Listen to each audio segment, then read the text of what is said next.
Yes. Oh, and by the way, because I might be sharing things. We've we've launched, by the way. We're running. Sorry. Sorry for anyone that might listen to this bit. We today bit of a mess. We were a bit late from yesterday. We put it off because Sport Billy's away on holiday. He decided to gallivant off on the day we were meant to be recording the podcast without giving us any warning. So we decided to hold it off till today. Obviously, with the Queen dying, it's kind of we needed to find out what was going on there, whether there's any football this weekend or not to talk about, and it seems like there's not. So with this one, it's just me and Seamus. I'm afraid you've drawn the short straw on this one. I mean, particularly me, because I've got to listen to Seamus talk about Liverpool now. Oh Oh fuck! no, no, no! Oh fuck! I'm the poor fella here. Oh no. No, no, you're going I'm to the enjoy poor fella yourself because you're just going to be laughing for having. the next however many hours we do this for until I get fed up and switch it off because I can't handle you laughing at me anymore. No, but it's me that's gonna suffer because I will have to be listening to a Liverpool supporter cry and moan and cry and moan Don't tell me you won't like the enjoy world that. is in. Uh, Anyway, I will, yes. you won't hear that because Bazza and Rob ain't here and I don't bother with that, so. Why, you've given up on Liverpool already? No, mate. No, mate, I'm just not 12 Have you years old finally anymore. seen the light? Have you finally seen the light? No, mate, never. I just don't take it as every game doesn't, I don't need to react to every game anymore. Not anymore. Or maybe it's with I him, still, maybe it's like if you didn't see it, it didn't happen. no, by the end of the season, I still think we'll be up there, so I'm quite happy. It's just a Oh, and blip. by the way, hello to anyone that ever turns up listening. If Maybe we anyone ever should welcome listens. people in as well. Yeah, hello, anyone. Hopefully, Rob will be in later so you can laugh at him as well. Rob is already like moaning all out, Oh, complaining, so no need to rub salt on the wound. oh, but you enjoy it so much. Guilty as charged. Hmm, we know that. So anyway, what are we going to talk about today? What are we going to start with? What do you want to start with, Seamus? Yeah, the mess that is Liverpool Football Club right now. Not my words, the general feeling around the club. Can you What do you believe think? What do you think? Is it really a mess? Is it really worrisome, or is it just things getting blown out of proportion? things getting thrown out of proportion for me? It's just a hangover from last season. The way the season ended was so, that's hit them hard. Losing Mane as Yeah, well. and I Well, I think don't think he's it's the too greatest. soon. I don't think he was the greatest player anymore on the pitch. He'd start, you could clearly on the wane, but his personality in the dressing room that makes a huge difference. To these players. I think that's more what we missed than him on the pitch right now. I think Diaz has already replaced him on the pitch, and Firmino's come back and is playing well. He's one of the few players that's actually turned up so far this season, which I think's telling because he missed most of last season, so he's not been involved. If you notice, it's the players that didn't really play last season that are the best players this season. The ones that But missed out on it all. Joe Gomez against Napoli might be an exception then. That's a one-off game, and I'm not being funny. There was a disaster from all the that's I'm talking Now, about full like disclosure, I didn't watch it. I'm only gonna talk about the results. I've seen some of the footage. They're saying that they're blaming, like they're putting the blame on Gomez or Trent, as seems to be the whipping boy at the moment for the support for some reason. I don't know what he's done wrong, but he seems to have upset No, but yeah, I've also seen the footage. I've seen the highlights, clips, and all those things. But it's different. Like you can't go on a conclusive decision without actually having watched the game.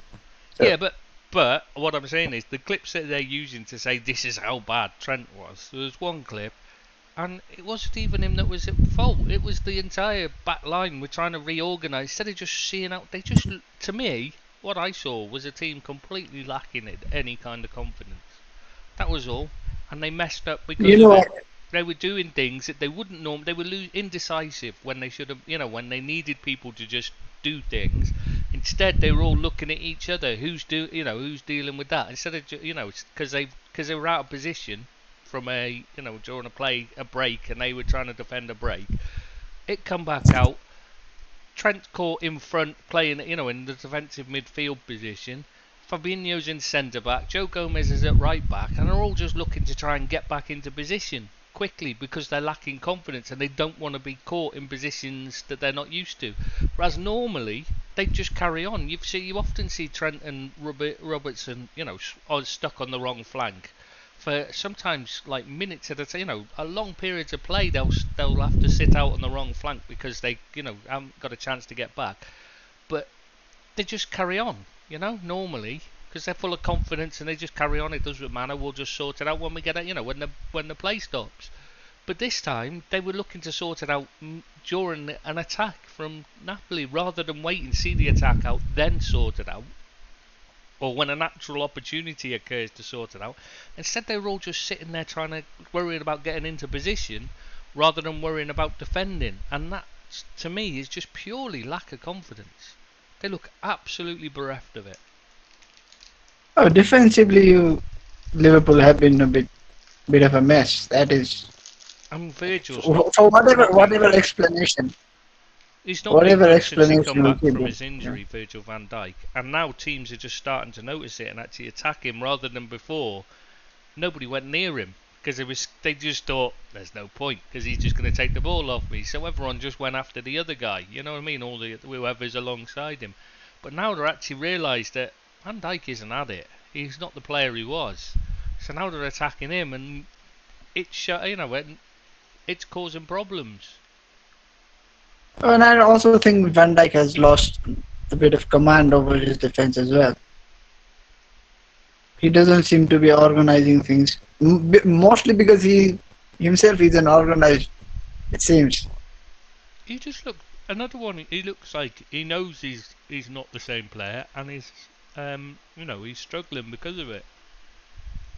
And confidence. Once you I think play it's like just a that new loses contract. confidence. I think it's the new contract for Salah. It's a new contract for Van Dijk. Whoever else got the new contract. Liverpool is a mess now. They need to sell. I think the club needs to sack everybody. Yeah. Maybe they should rebuild. Maybe I can even suggest a defensive centre back, like a rock of a defender if you want to replace Van Dijk. There's a guy readily available. No. Euro finals as well. Maguire, no. Sorry, mate, you're stuck with him. Please. Not even Chelsea even though they had Tom Bowley in as their director of football, who doesn't know anything about football, and even though even he wouldn't take Maguire. Our only last hope is Brendan Rodgers. Yeah, I don't think even he's that stupid. Then again, this is Brendan Rodgers, but I don't think Leicester can afford him is the problem. Oh, maybe we can pay half his salary. You'd have to pay probably a lot more than that. Seriously though, Salah's created loads of chances. He's created the most good chances in European football or something ridiculous and things. I don't care. He's been a black hole. He's been a black hole for my fantasy Premier League. Fantasy football. No points. Oh my god. Still no points. Oh god, I can't believe that's what bothers you. No, that is why you guys aren't winning. He's my captain. Yeah, I think that's probably part of the problem. I would actually believe that. If only I could access my account, I would maybe take him out. Genuinely. Would you? Even though he's costed us, and it might start us winning again if you took him out. No, but then I would just bring in Arsenal and City players. I'd be quite pleased if you did that. Which reminds me, actually. Yeah, the only reason Holland is scoring is because he's not in my team anymore. The reason Haaland's in scoring is because he's playing against crap teams. You know what I mean? It's like they're all the no, the reason he's scoring is because he's a great and also look at the guys creating chances. Look at the guys that are creating chances. Yeah, as well. That helps, you know what I mean? Even Sterling was a 20-plus goal season player, and he can't strike a ball. Oh, he's scored lots of goals, but what I mean is, he's still not this. When you read the things and they're saying about he's the greatest player in the world, or this, it's like, no, come on. Oh, for now, he's just a younger version of Lukaku. If he works on his game, then who knows? Yeah, maybe he He could has become better. yeah. If he has the work ethic, then he's on the right course to make him better. He still offers absolutely nothing outside of the box, so. No, we have to get back to Liverpool. I'm not done laughing. Well, I was thinking we'd come back to that later, in case Rob makes it in. And for now, I think we should I was just thinking, before we go any further, because I know you want to talk about VAR. Can't think why, because it looks a perfectly reasonable decision to me to give a penalty against Man United. I thought that was a good decision. I mean, just because it hit his knee before it hit his arm, I don't see the issue. Well, it's... No, seriously, before we do that, I think we should discuss Chelsea, actually. Oh, yeah. The biggest news of the week. Yeah, footballing terms only. It shows what well, I don't know. They kind of like the entire English league could be shut down. Is quite big news as well, like in footballing terms. But yeah, so what was I going to say? Yeah, we were discussing what we're going to talk about before we started this, and neither of us even mentioned Chelsea because we completely forgot it. That shows how good we are. That's quite embarrassing, really, isn't it? I'm just gonna start with, are you sad? Because Potter's gone. I'm just gutted about that. Yeah, because he was your guy. Now he's gonna be Chelsea's guy. I'm gutted. I am absolutely broken-hearted. But To anyone that is living under the rock or has the memory of a starfish or whatever, whichever one that can't remember anything, Tuchel is gone. Yeah, that Tuchel thing. I mean, for me, this is how I look on it. From what I've seen, what I see of the situation is, I think they've come in because they already had a clear plan to bring somebody else in. But when they bought it, everybody's quit. You know what I mean? The entire technical staff, etc. All the director of football, and they didn't want to get. I think Todd Bowley's looked at it and thought, I don't want to get in that. The Man United succession problem when Fergie left. And Gil left. Yeah, and the whole thing just fell apart, and they haven't recovered. I don't want to get in that position. So, I'm going to change I'm going to leave the back, the coaching staff in place. Stick with who's in there. We'll just go with him for now. We'll back him, and maybe he'll turn out to be great. But we've got, we need his input into the running of the club and that. I know Czech and that are getting involved. We're still giving advice and that, but obviously it's But they're also leaving. Yeah, they're leaving, so their advice is not so necessarily as insightful as it would be, because they're not going to be spending their time doing the research into every decision they're making, etc., and they're not accountable. Yeah, correct. So I think what he's looked at is he said, right, we're going to have to back him. We'll get in. We'll go with him. We'll run with him, and we'll see how things go. But then they've got to the position. It's not just the results on the pitch that are a problem. There's problems off the pitch. Players and him not seeing eye to eye at all. None of them are happy with him. They're really, the football was honkingly bad. It had been for it since Tuchel got his way of playing in place. It's been awful to watch. The fans were starting to turn. We did tell everyone that was going to be the case, though. Yeah, it would. I mean, it just get worse the longer he stayed in place. I'm sure if Bowley has any advice from outside at all, they'd have told him that it will just get worse until you get rid of him. I think that's why he intended to get rid of him. Maybe he's just a smart guy. Maybe Bowley is a smart guy and actually listens to us. Yeah. Oh yeah. Could be. Could well be. If you are listening, Toz, well done, mate. And then and send us a fiver as well. fiver, my ass. He can afford a bit You more than should at least fiver. do that. Take us on as advisors. We'll do your international scouting and all that for you as well. Yeah, what was it? Where was it? Oh, fuck, I've forgotten where I was now. Yeah, Bolly. Oh, Bolly yeah. with his advisors. So they backed him. They brought in the players from even Aubameyang, which is clearly a big mistake. Big mistake. That is. But I can't help but laugh. That's that's a disaster waiting to happen. That is. But it's the off-field thing. Fucking hilarious. Him messing around with his, with his marriage collapsing and that. It happens. You know what I mean? His marriage is falling apart. He's got a younger. And that's fine. That's what. But he's taken his eye off the ball as well, and the players aren't happy about it and complaining because of it. So it was always a case of when rather than if he'd go. I just think, I think if anything, I just think they left it too long. Don't you? Oh no. But I think once they started start preparing for the season with him during the window, it was a bit. It was damned if you don't kind of situation. Yeah, I think they've had a really difficult handover. They had all I've forgotten completely the word now. I'm trying to think of sanctions to deal with. That's the word I'm looking for. Sanctions from the British government. I think it was at least me, and maybe you guys also said Tuchel is lucky that they had sanctions because he was on the verge of losing the job before the sanctions already. The football was poor. The team wasn't. Like, you can play poor football if you are moving ahead in your objectives. If let's say you win the Champions League playing shit football, everybody celebrates.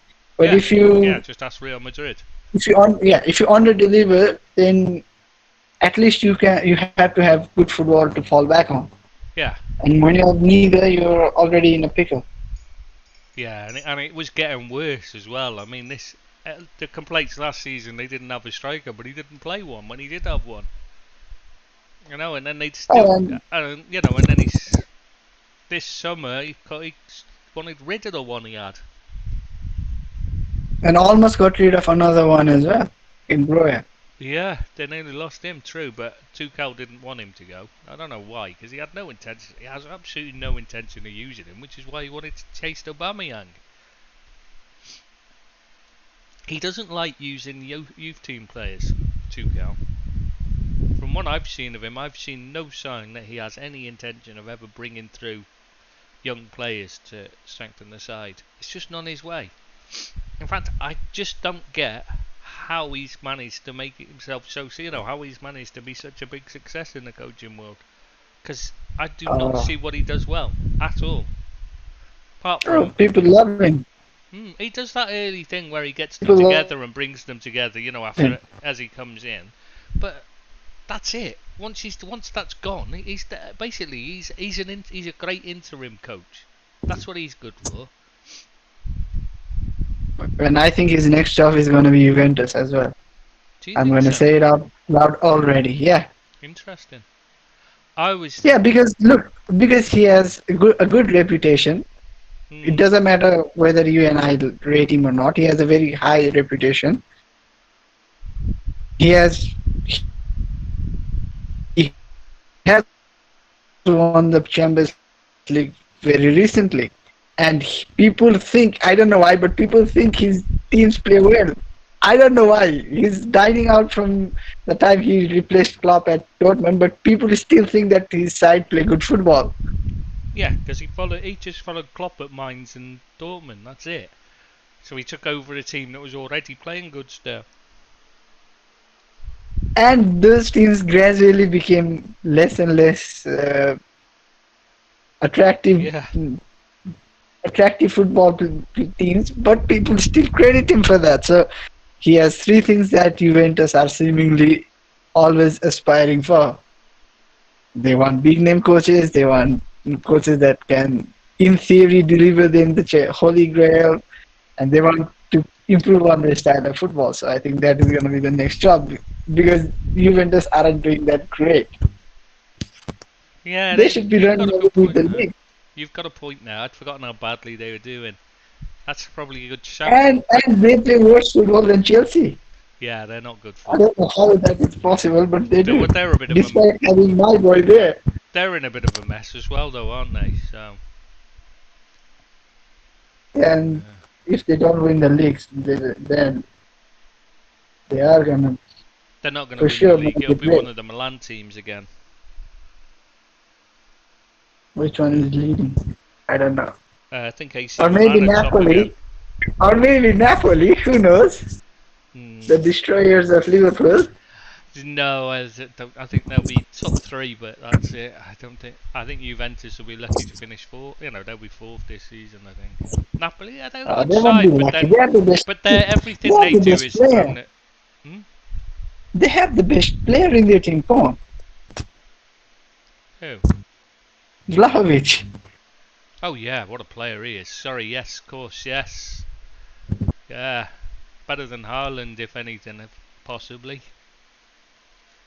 Well, I am gonna stick with that take anyways. I I said it think he before, and is. yeah, Yeah, I think he is. I think he's the best he's a well, young one. yeah, he's the well-rounded of the two. Mbappe, obviously. I know No, people but don't even like Mbappe, but I think he's a fabulous player. but even compared to Mbappe, I think Vlahovic is more well-rounded. Possibly, yeah. He's certainly a more complete player, but I just think Yeah. Mbappe's blistering pace. Just No, I think the thing is Mbappe would be the Messi if Vlahovic is the Cristiano. I think it's the other way around. Messi was more of a complete player than Ronaldo. 'Cause Ronaldo was more of a individual. Yeah, though, which is Mbappe is more of an individual. Vlahovic is more of a team player, which Messi was at his peak. Obviously, that went quickly. No, but I think we should talk about Napoli again. Like, Yes, go on, I know you go would. on. I know you'd want it. But I thought we'd just take a break while we, the Chelsea thing is quite a big thing. Shall we? How do we think Potter will get on? I think both of us think he's brilliant. So I think we're agreed on that. I think it would be like So it's trying to be a bit serious for a moment. I think it would be very harsh on everyone, like the owners, even the players, and Potter himself mostly, to be expecting him to be challenging for top owners from the whole get-go. But given time, given authority, given maybe if he wants certain players sold and certain players brought, maybe in collaboration with the whole setup, given time, he might be good enough to challenge the likes of Pep and Klopp.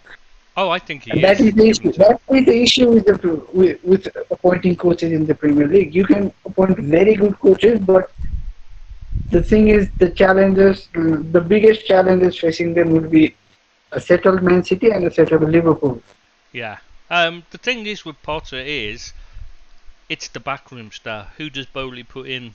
I don't think not his coaching staff. I think he'll bring in these coaches, and they're a brilliant setup. He'll get the best he'll find the best people to aid him that he can on the coaching side.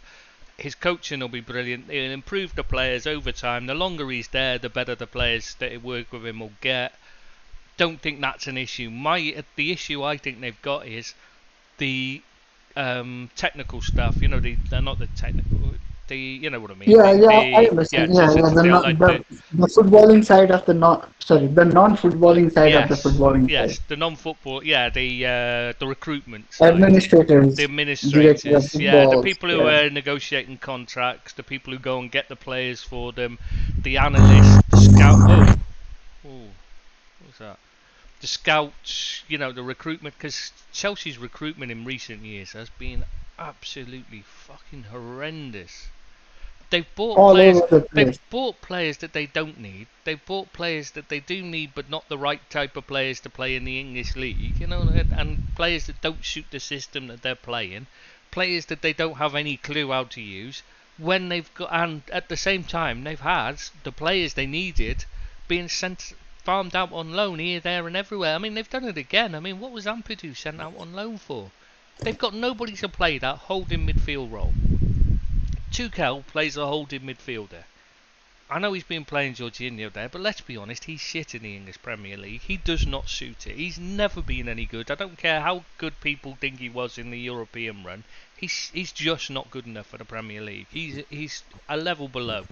Fine in Serie A, fine in some European games because they're slower, but he's not good enough for the Premier League. He's just too slow of thought, not slow of foot, slow of thought. He's not good enough range of passing to make up for it. He's not a good enough playmaker to make up for his deficiencies. Simple as that. He can't defend. He's not good. They've got Ampadu, who's a very good holding midfielder, and instead he puts Gallagher there, who's a box-to-box midfielder and has not really got any clue about defending and holding and positioning and that. Why would you play him there? It's like he was trying to sabotage himself. But they've sent out and by the way, loans, so they've lost him for the season. Ridiculous. I think maybe you haven't seen it, but I think it's been said by the Spezia coach that Chelsea want Ampadu to be played at centre back. Well, there is a lot of that. They've always seemed to see him as a centre back, which I don't understand. He's Maybe it's not because he's 6'1", 6'2", however tall he is. Yeah, I mean he's not a bad centre back, but he's not a great centre back. Mind, I'd rather have him than Rudiger, but they've got out of the two, if I was playing one as centre back, definitely be Ampadu. I don't understand the hype about Rudiger, really don't. And there's still, I've still seen him saying, "Oh, it's just a club," and people are saying, "Oh, they shouldn't have lost him." I'm thinking, no, they should have let him go long ago. He had one semi-good season where they didn't finish where they didn't finish anywhere near the position they should have done as a team. Not semi-good season. He had a good 6 months under Tuchel when he initially took over. I'm not even sure he did, because I watched them games and I thought he's all over the place, but he's making these last-ditch tackles that everyone's thinking, wow, he's great because he's making this last-ditch tackle. No, he's shit because he was out of position, which meant the player got through to a position where he had to make a last-ditch tackle. He's no Paolo Maldini, let's be honest.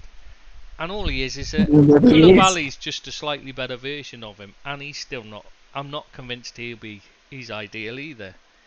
He'll be better under. I'm not convinced he'll be perfect for Potter, but if anyone can get a tune out of him, it'll be Potter. So it does scare me them having Potter, to be honest. Do you think the Chelsea squad is suited for a 3 at the back or 4 at the back system? Well, they've been building a 3 at the back. That's why they were buying all the defenders for Tuchel, because he plays 3 at the back. And he wanted to play 3 at the back. So, obviously it's been set up for a 3 at the back. But Potter likes it to be flexible.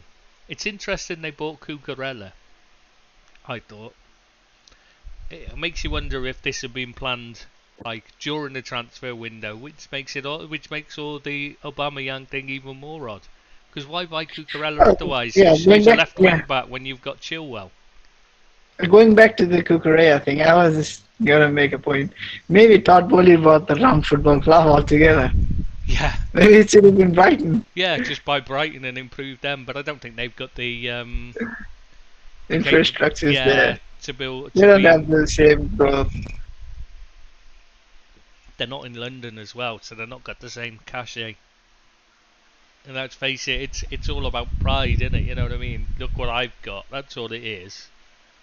They don't care, It's not about owning anything to win. They don't want to win things for the sake of winning. They want to win things. They say to their mates, "Look what I won." You know what I mean? It's just something to show off about, isn't it? A football club for these people.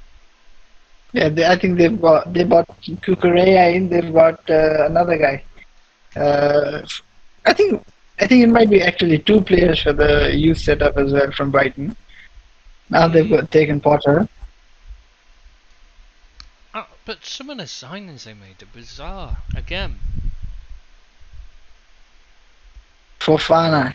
Bloody hell. Almost as expensive as Maguire. I really don't get it. And it's just as bad a decision as for me. The only difference is he's a lot younger. Yeah, but also he's never never even got back to the form he showed pre-injury. That is my biggest concern. And he wasn't that good It's not even pre-injury. like he was playing well. He Yeah, wasn't but good even pre-injury. then, I don't understand it.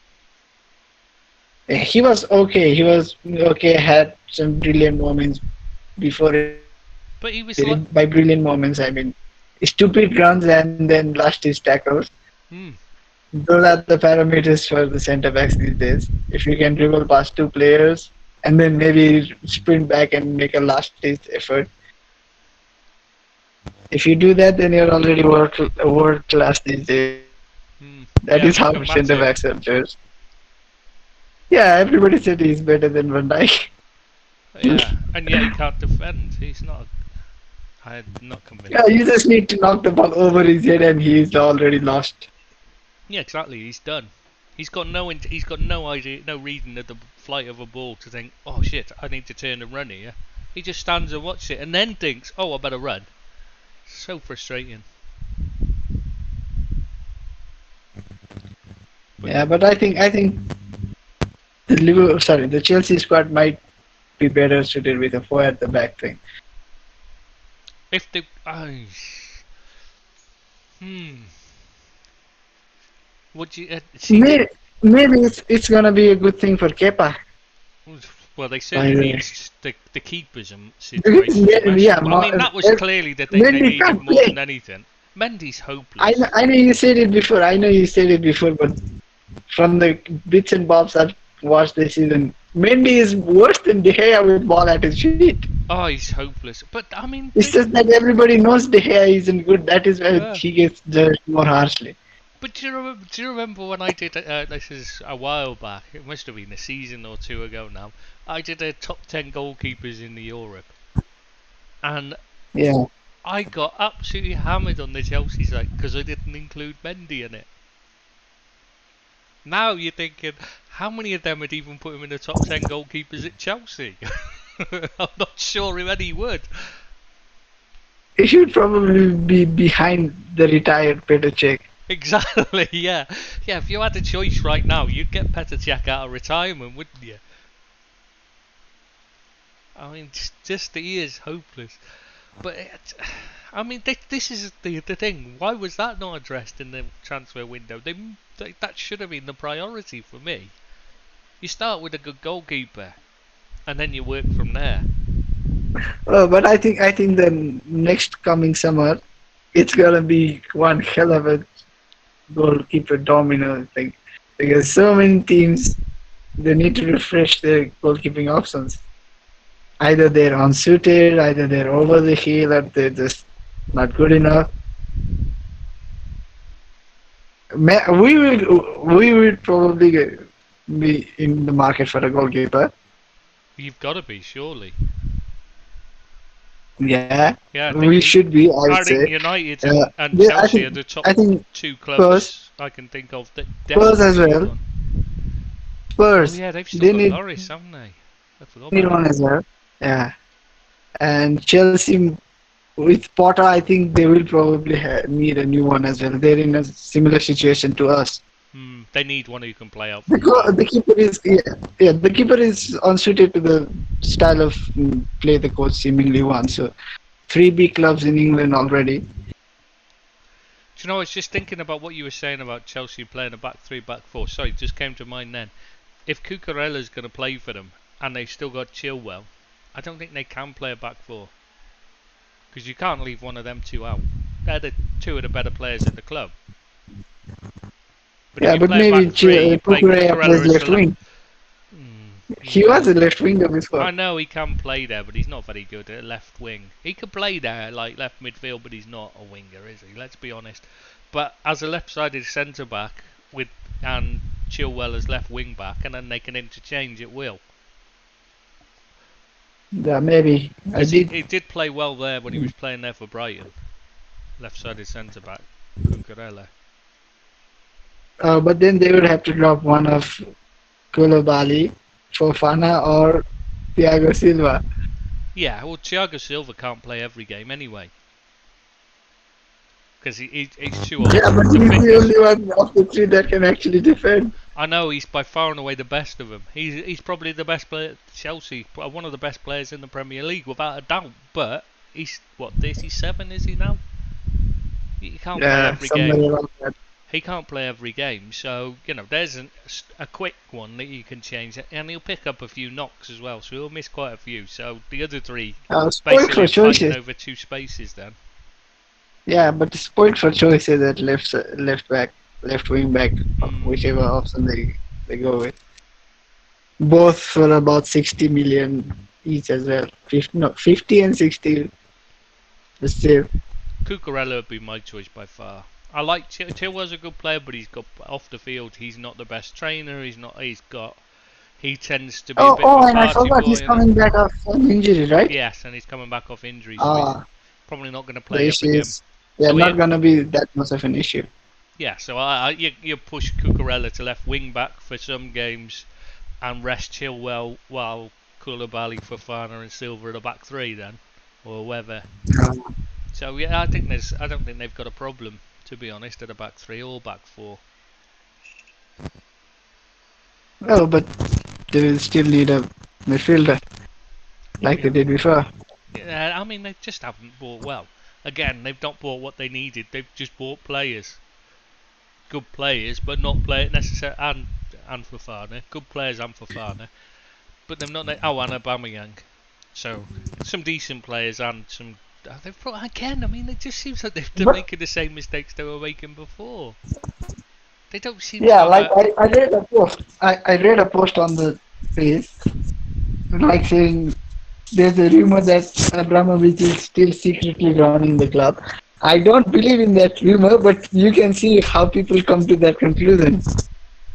From the sacking and recruitment, everything is the same as it was before.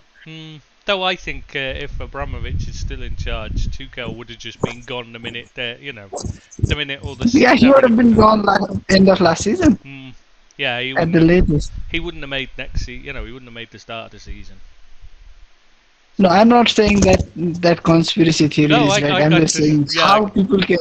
I can see how people can come to that conclusion. It's very similar now you've mentioned it. Must be said. But yeah, they're a bit of them.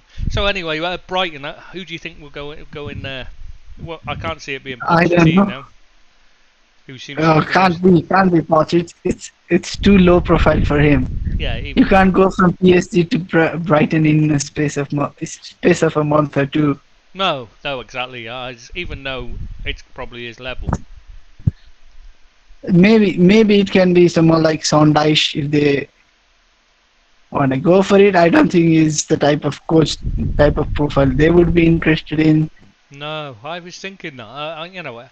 I'd really like him to be given a footballing team to see if he can do. If he goes there and they're not good or they're not a good footballing side, then you and I can easily say that he's just not good enough. For now, he has the excuse of, I was at Burnley. What he's always said, when the people have said about the style of football, he said, I played the football that I've got the players to play. I can't play like Brighton, and that was always his excuse because we don't have the recruitment potential to bring in.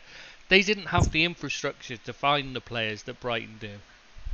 And I can fully understand that because when he took over, they'd literally everything. They were selling off the family silver literally at the point he took over because Howard bankrupted them. He'd overspent and put them in real serious danger of going into liquidation. They were on the verge of it. They had to sell players to do so, and they had no backroom staff. They had no training ground to speak of. They had nothing. You know what I mean? So he's built the club up from the ground up, basically on his own dice. So. Okay, I'm on the page. I'd like to see him. I'd like to see him get. Where's Sean Dyche gonna go? Oh, hello, Rob. Oh, hello. No. I'm driving home from work. Oh, no, because now we'll go back to talking about Liverpool. Thanks very much. No, move on. No need to move on, Rob. We've left Liverpool just for you to arrive. But in the meanwhile, you can. I would prefer you to be driving safe. Yeah, I'm driving. Yeah. I can't let my sweetheart get into an accident. No, but I'm on the transfer marks page for the available coaches. So it's the options are Joachim Low, who's won a World Cup, so surely not going to go to Brighton. No, I can't think he will. Yeah, 3 Champions League. Zidane is also available. I think an outside shot might be Domenico Tedesco, who just got fired from Leipzig. Good shout. I would love Good to see him tip. there. The guy I do like is Pepe Bordalas. Hmm. He would be a good choice, maybe. Yeah, I like him. I'd like to see And him. Who's that? I'm searching for my boy. Bordalas. Where is my boy? Wait, where's my boy? Adi Hutter. Did he take a new Sean job Dyche from here? brought No, in. I think he's still available, isn't he? Adi Hutter. No, he would be the best person for Wow. them. I think he's available. Wow. Well, he wasn't very good for was he? Mönchengladbach. Oh, but come on, it's Yeah. just 1 season. You can't judge a person 1 season. He laid the foundation for what's it? Eintracht Frankfurt to be able to lift the Europa League. That is his legacy. And there's also Marcelino, who always gets linked with all the jobs in the Premier League, but never actually joins anyone. There's quite a few options out there, but I just don't know that any of them would be interested in a Brighton job. That's the problem. Yeah, and a I'll go to certain Scott Parker is also on the hunt for Isn't a he? job. Isn't he off to? There's a rumour that he's off to Rangers because Van Bronckhorst is going to take a job with the Dutch FA. But whether that's true or Oh. not, I don't know anything about that. I Can't don't know be. enough about Rangers. I can't imagine they'd If- want Scott Parker. Yeah, and if Van Bronckhorst is available, then Brighton should throw their hat in the ring as well. Really? Do you Why? think? His football's He's dire. decent. Do you think? His football's dire, mate. It's really slow. Yeah, but it's Rangers, come on. No, Do you think yeah, but Postecoglou could get a go? see, now that's the one that I think would be perfect replacement for Potter. Yeah, but come on, He's surely he's not gonna leave just yet. Well, I would have said no, but I mean, look at Brendan Rodgers. He walked out when he had a chance of winning everything. Yeah, Again. but he's in the Champions League.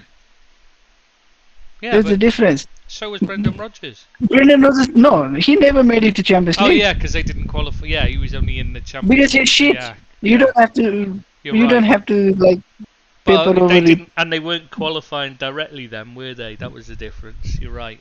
I Yeah, forgot both about things, but yeah. that. Yeah, they were qualifying to the qualifiers then, because Scotland's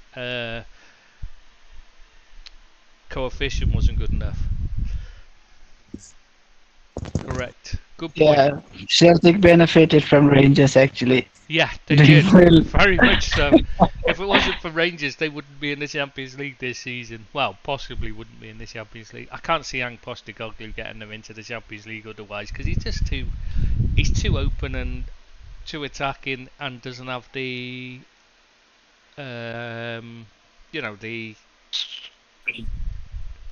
he doesn't know how to play any other way, is what I'm trying to say, and they'll get destroyed by teams like Real Madrid who'll just pick them off every time they play them.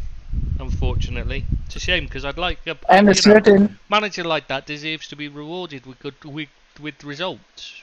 Manager take a brave like that. he's just a new Marcelo Bielsa then. Another guy who's probably still available. Yeah, Right. see, he'd be a good choice. Yeah, crazy but good. I just look Bielsa's mad as a mad chair. Him and his fucking bucket at Leeds. What was that all about? No, he never sits on a chair, so. I know, it's insane. The last guy I'm gonna offer is Marcelo Gallardo. Yeah, see, from now he'd be the one, but he's turned River down. Plate. He's turned down bigger names. He's isn't he? been at Barcelona before, so. Yeah, he's not going to take a Brighton job, is he? You wouldn't have thought. Yeah. Yeah, but maybe he Shit. wants a smaller job. That can be an. I don't know, but I'd love to That see him might in be Europe, see what he different. got. Yeah, and it would be better, like, or for him, it would be better to take a smaller team like Brighton, Yeah, no or pressure. let's say like, yeah, less pressure. You get more time as well to learn, to implement your ideas. Yeah, I think the fans, I think they're going to have a problem because the fans are absolutely heartbroken by the sounds of it at losing Potter. From what I've read, everything I've said is they're just absolutely gutted because they think he's the best coach they've ever had. Oh, you wouldn't be surprised if the club went on a downward spiral for some time. That's a good point. Somebody just posted on the Rangers site is wonder what Billy Gilmore must be thinking. He wasn't in too Yeah. good hands, so he moved to Brighton, and then the man who signed him for Brighton had pissed off the Chelsea where he come from, so he might have had a chance of playing. And he is probably never going to make it at Chelsea, Oh, he was never. even with Potter there. Oh no, he was never good enough. I never understood it. He had one good game in his entire career, and that was against Liverpool, and that was because it was surprise value, rather than. I don't think it was because he was that great. I think it was just the shock value, of playing against a player you had no idea what he could do. And Liverpool underestimated him. So, he's certainly never produced it again, so I think we can safely say it was a flash in the pan, can't we? Has Rob gone quiet? It's alright. I'm listening. Oh, you're just checking you hadn't crashed or anything, fallen asleep on the way home, because... Or maybe he's just gone out dogging. Yeah, well, he's got a new job now, so he'll have different times. You might not have the time to go dogging anymore. Yeah, I start later and finish later. You start later and finish later. That doesn't sound good. No, I start later, so I'm not up as early. So I start later on in the day and finish later. Oh, right, so you probably could go out dogging more then, if anything. More time to go cruising as well. Cruising, yeah. Yeah. Oh, you'll be sorted, mate. I was just looking after two brothers. Right. I had to take them up from the special school. I had to pick them up from the special school and to spend some time with them and take them out to do some activities and take them to play arcade games and stuff like that and get a haircut, and then I just took them home. Oh, you didn't take them dogging, did you? Please tell me you didn't. No, they're too young, mate. Oh, that's okay then. Just checking. When you said activities, I was a bit worried. Right, I think we should move. I think we talked enough about Chelsea and Brighton thing, and I think we should talk. We're going to have to talk since Rob's here, and obviously we all know the Aussies love the Queen. Yeah, so I think we should talk. I think we should talk about what's going to happen with her death, because there's 2 days. The 2 days, like today and I think is it today and yesterday, sorry, and today is just everything's shut down, and then there's 12 days of mourning starts. I think it's tomorrow, so it's in total 14 days and more. By the sounds of it, they're talking about shutting down everything. I mean, London's going to be closed for at least for days. Shops shut and everything. I mean, it's what I don't understand it. I don't want to get into I don't want to get into the what I think of the monarchy or anything like that. It's not. Go on, Chris. Don't say anything that's gonna get you and just don't. Everyone else in trouble. But the point is, leave it for the after dark section. Yeah, no. But I mean, my point is, I don't understand why you want to shut down the country for it. I don't understand this period of mourning. It's she's died. Have a funeral and that. Maybe shut down for the funeral, but the rest. I don't understand what people are actually mourning. I don't understand how why football can't continue. I just don't get it. I don't see how it's related. I mean, I for one, I'm happy for the break. Yeah, yeah. As a Liverpool fan, it's probably going to do us a favour. It's probably good for Man United as well because it means Ten Hag's got a bit more time to work with his players as Oh, well. but Because the knowing longer our he's players, got, the longer he works with them, the Chris, better they're come getting. on. Knowing our players, they're just gonna say, "Oh, we need 12 days of breaks to mourn as well." Yeah, We don't that's. have hard workers and grafters. Oh, but I don't think Ten Hag will let them do that, mate. I think that's the thing. Is that's what's why they turned it around is because he's not letting them mope Oh, I around. know, actually, I'm loving his command and authority. Hmm. Oh, it's what they needed. They needed the schoolmaster bloke coming in and sitting them down and saying, "You do this." And not being funny, the top coaches in the world. Jesus, whatever that is, that's noisy. The top coaches in the world, I think we'd all agree, even though Klopp's having a bad time of it at the moment, but Pep Guardiola and Jurgen Klopp, we'd all say are probably the best coaches in the world, right? Three of us have And probably okay, agreed on that. I think I know what you're gonna get to, and I think we can add the likes of Conte.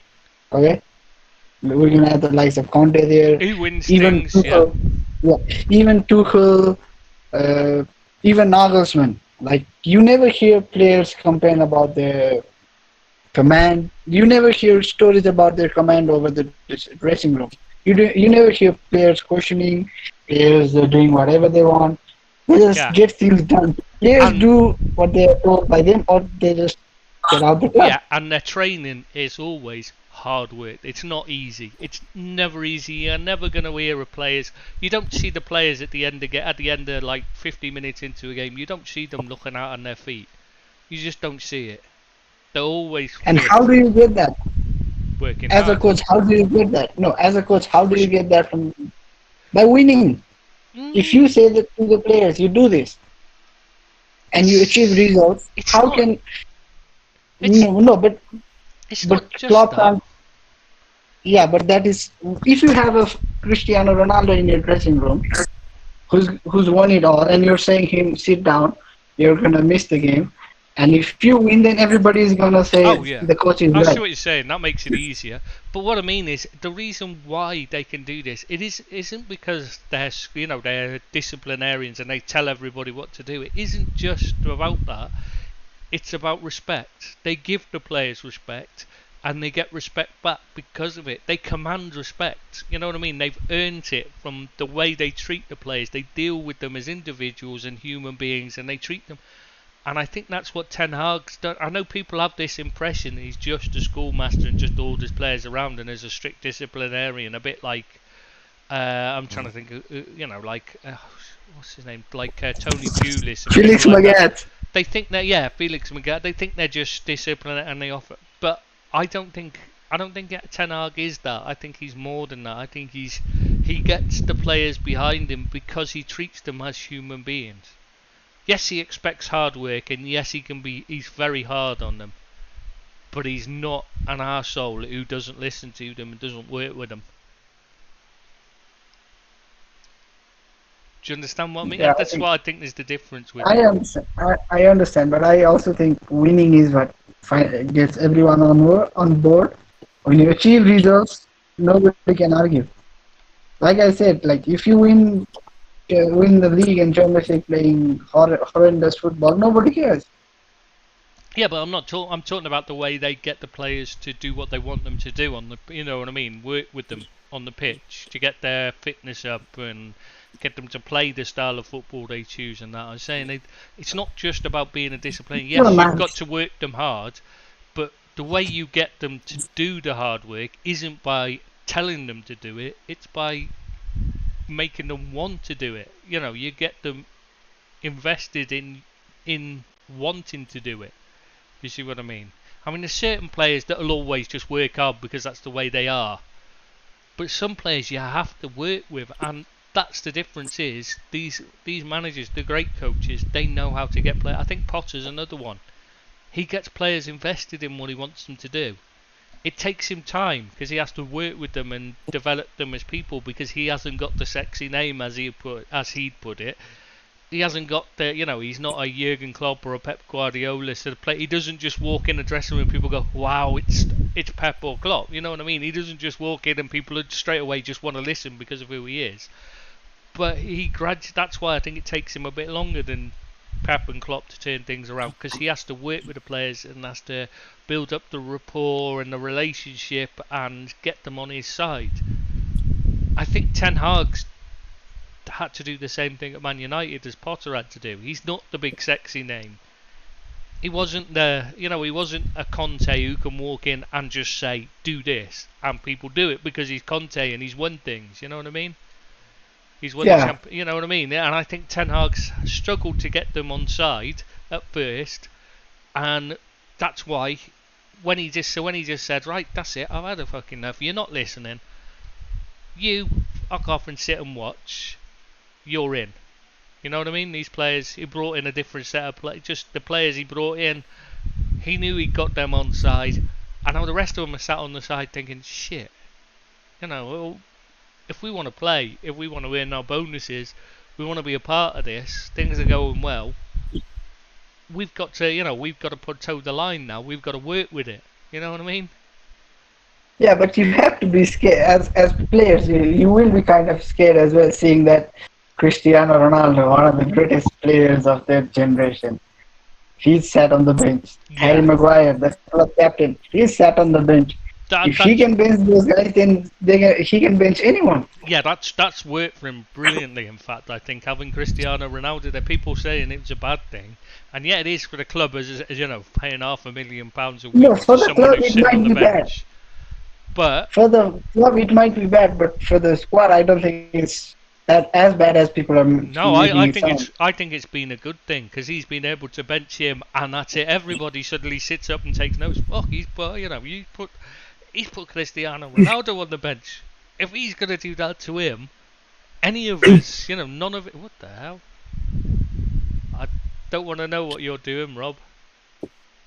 I was just clearing my throat. Were you? That's not what it sounded like, mate. I'm not just. I think Rob just got reminded of the score against Napoli and is crying, secretly crying. I'm glad you thought he was crying. That wasn't what it sounded like. So, anyways, back to Man United, or do we want to jump to Liverpool? Oh God, I don't want to do either of them. But Deeps, is it convenient that I'm only 2 minutes from my house? yeah, good timing, mate. Yeah, leave me to it. Thanks. Bastard. He did this on purpose, Telling you. So, yeah, Thank God I'm on my phone. I tell you what, it could be a godsend if they Get me can. a home first, come on. I don't think you can handle crying about Liverpool and driving the car both at the same time. So anyway, back to the Queen thing dying. We were talking about the Queen dying and what they're going to do. So it looks like 12 days of mourning, right? So that's 2 weekends of games that they're going to have to find new specs for, because they're not going to have, they're not going to be able to play them. Plus the midweek European games. Will they play home games in England and Scotland for that matter? Yeah. Will any Scot, isn't there some of their Scots are playing at home as well? Will they play? And will the Scottish League run? What will happen with the Scottish League? And if they do actually end up playing the Champions League games, then why can't they play the league games? Exactly. And if they don't play the Champions League game, then they would have to finish it before the World Cup starts, because I think it's in the rules that you have to finish the game, group stage games before December, or at least before January, that's for sure. You can't even say we will play it after the World Cup either. Yeah, this World Cup's messed up the whole season, already, and now it's creating a further obstacle. Because where do you move the games to when you've got this World Cup in the middle of it? I think null and void this season. Oh, don't say that, mate. That's too much. Already, That's too much. It's that dire situation already, eh? I think they should do that just because Arsenal are top, and then the Arsenal fans could tell us how they'd have won the league. Could you imagine it? Please, God, no. You can't null and void the season while they're on top. Just give us 2 more match weeks Arsenal will be out of top 4 by then. Yeah, give it a bit longer because, like, once they play some decent sides, they'll start to struggle. Can't have them. Could you imagine their fans? Oh my god. We used to have, when we first started these sites, first started using editors, there was like 3 or 4 Arsenal fans that helped edit. One was, what were they? I can't remember. There were 3 or 4 of them. Anyway, nice lads, all of You them. don't have to name them, come on. You But- don't have to name them. No, just- I couldn't think of their names. I can, but I didn't think it's fair to name them, to be honest. Anyway, they were really nice lads, but every season before it started, they were convinced Arsenal were going to win the league. Every year. And you're thinking, what makes you think that Arsenal side? I mean, this isn't the Arsenal like of Wenger's peak. This was the mini side, with just a bunch of short asses when he decided to change away from the physical ones. And you're thinking, I can't see what you see in that side that makes you think it can challenge for the title. But they were convinced, utterly convinced, and I'll guarantee you that they're right now, they'll be convinced now that Arsenal are title challengers. Like, Like, so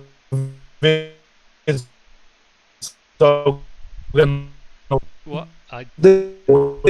Oh, we can't make a single word out of it. What's on it?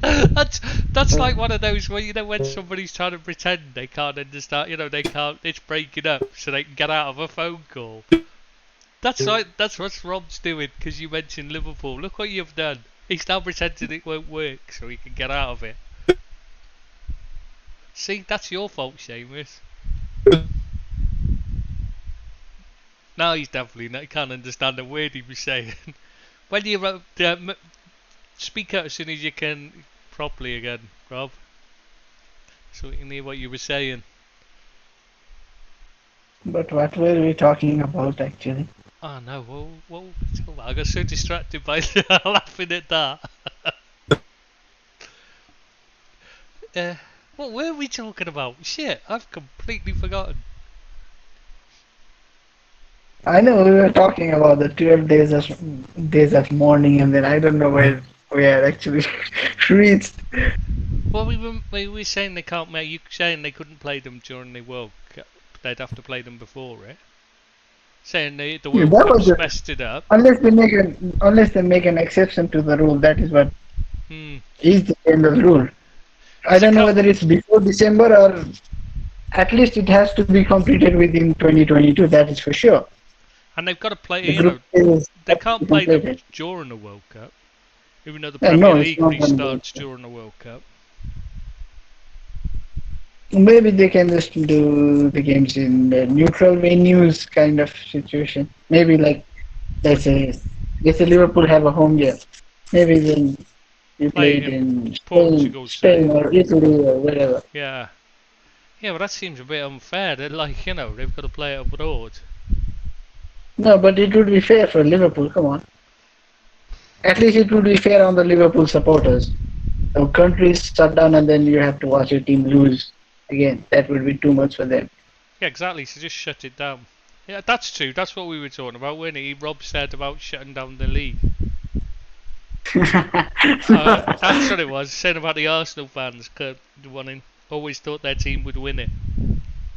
Yeah. Yeah. I just can't imagine. But I reckon right now, Arsenal fans are sat at home saying, this Arteta, he's the greatest thing since sliced bread. He's going to win us the league.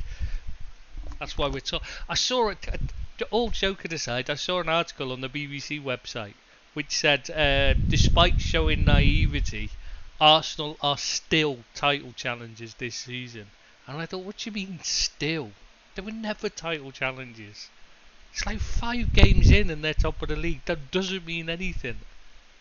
So rare a team that goes top at this stage is anywhere near the top towards the end of the season, isn't it? Very rare. They had one big game and they stuffed it. It doesn't matter how we played and how they played. They stuffed it. Yeah. Exactly. And it's not like they got blown away with a 5 minutes, 5-10 minutes spell of brilliance. They were pegged back to 1-1 and then they lost 3-1. and with the same naivety. When will they learn that you don't give Rashford 50 yards to sprint? And He does it almost So- every time to them. oh, Have I got his back? yeah, there we go. Hey! I've got dinner. But what we have Are you going to be on? I've got my wife's made some soup. okay, she obviously doesn't think much of you if she's just made you soup, mate. She obviously thinks you're fat. She's making you soup after you've had a hard day at work, mate. She thinks you guys. She's obviously suggesting you need to get in training. I am.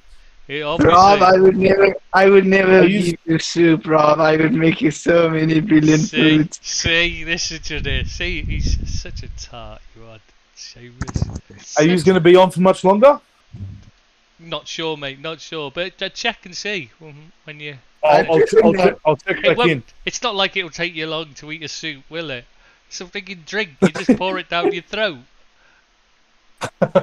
I'll check back in. All right, mate. I'm sorry to hear your wedding. fellas. Your marriage is already in trouble like that. All right, thanks, fellas. I'll speak to you soon. Take care, mate. See ya. Bye. See, he obviously So needs. now I think we He have to needs, talk he about needs Liverpool your now. help to Come look on. after him. That's what he needs. Seamus. No, I think we have to talk about Liverpool now. I don't think I can stay on for much longer.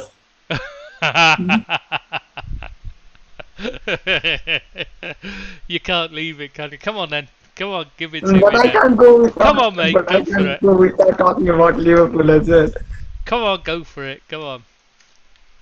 I don't know if that is the game, but off the top of my head, the most recent Premier League game Liverpool had was against Everton, Hmm. and Everton won the game 0-0. Yeah, apparently so. They And certainly did, with because that, one's the with that, man. Liverpool has what, like their 50% record, like 9 out of 18 possible points, which is a debacle for them now. Hmm. Whereas Everton are doing They're brilliantly still- now because they've just won the cup. We didn't lose to a Liverpool Cup, so No, we didn't consider goal to Liverpool Cup. they've is won the 2 cups real in one. one match. That's the thing. Yeah, and Pickford finally got hands to some balls as well. And I didn't watch the game. I Oh. read like a sensational game from Pickford kind of stuff. I watched the highlights. Honestly. Bloody hell, there was one decent save. That's it. Have you read the Everton site? They're talking about how he's the best. Some of them are saying he's the best goalkeeper in the Premier League, and you just reading it, you're thinking, "Oh, come on!" There was one decent save. As Rashford mostly just straight at him. exactly, that's the thing. And some, and even with those saves, he should be catching the ball instead of parrying them away, here, there, and everywhere. Exactly. It's just, it's embarrassing. Oh, before we talk about Liverpool, then when just talking about Pickford reminded me of Dean Henderson. I saw somewhere that he was celebrating saving a penalty 1-0 down. Yeah. Do you think that's? Why? Can I ask you what? You don't think that's a good that he saved a penalty? Why shouldn't he celebrate? It's as good as a goal. At the end of the day, if he scores it, the other player scores it, he celebrates. Why shouldn't he celebrate saving it? Oh, come on, you 1-0. If it's a 0-0 situation, then Yeah, yeah, but fine. What if you you're saved 1-0? the team. If Come you're on. 2-0 down and you score a goal, you'd still celebrate because you've pulled it. Well, even though you've only pulled it back to 2-1, you've not even equalised. What's the difference? It's like when your players high five him when they've put the ball out for a corner. Seen out an attack.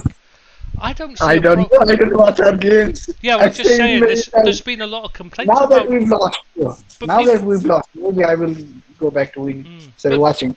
Yeah, but people were saying that's a really, this that's such a joke. They're celebrating conceding a corner.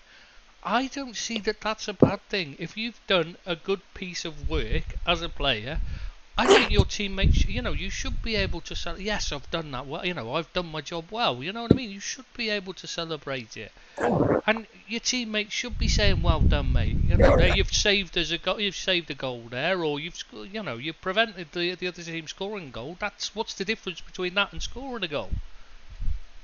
it's a goal either way. It's, you know, you've either stopped the goal, so that's one less you've conceded, or one more you score. You know what I mean? I don't see why there's such a problem with people celebrating stopping a goal. It's really, I don't understand it. We should celebrate when defenders do well, just like we do when a striker scores a goal. It's the same thing to me. Well, I think it's the same thing. I think I Well, like. I can see your point. I can see your point, but stopping a goal is just not as enthralling as actually scoring for a it. fan. Yes, but Yeah, for a player, fan, I'm saying for a fan. But you want the players to be a defender. You want them to be as invested in stopping a goal, or a striker that runs back, say 60 yards, like Salah does regularly. He gets back and blocks off at a break from a corner, because he's normally the one that's feared his back for some reason, and he normally ends up running back 60 yards. But he normally ends up running back 60 yards and sees off an attack. I want to see people celebrate that about him instead of people just ignore it about him and say he's lazy and doesn't work back. No, he fucking does. He works hard for the team, and we should be celebrating that, whether it's a defender or an attacker. It's really weird. Oh shit! What's been called off? The games are called off. Right, so they're definitely the Football League games are down for definite. It looks like they're still waiting. Still haven't announced whether the Premier League's off or not, but I think it will be. We're pretty sure it's going to be, don't we? Yeah, it is looking like that. So. Yeah, but we're not. It's not been announced. What's going to happen? We expect it to happen. What's going to happen to the Tour of Britain? What's that? The cycling. Cycling. Yeah, I forgot you're into cycling because you like the.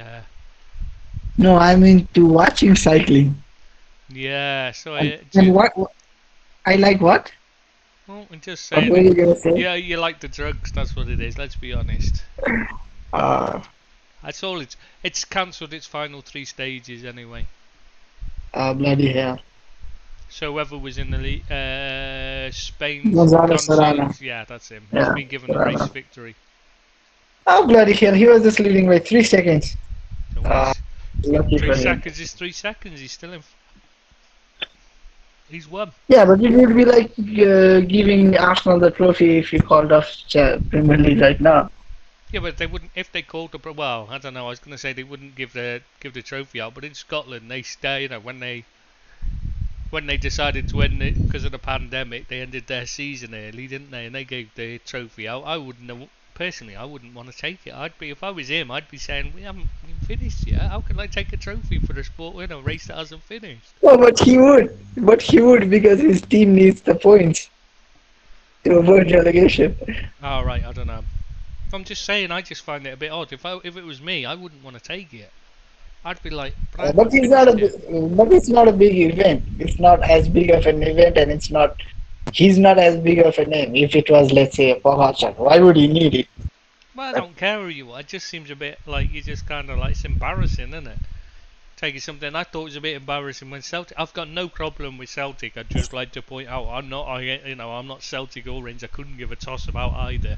Neither of them affect me one way or the other. I just thought it was a bit embarrassing that they were so desperate to claim a trophy for a season that wasn't finished, because they actually chased the trophy as well. They didn't. It wasn't like they just got handed it. They actually went and got it. You know what I mean? It's like I'm gonna bring this up with Ed007.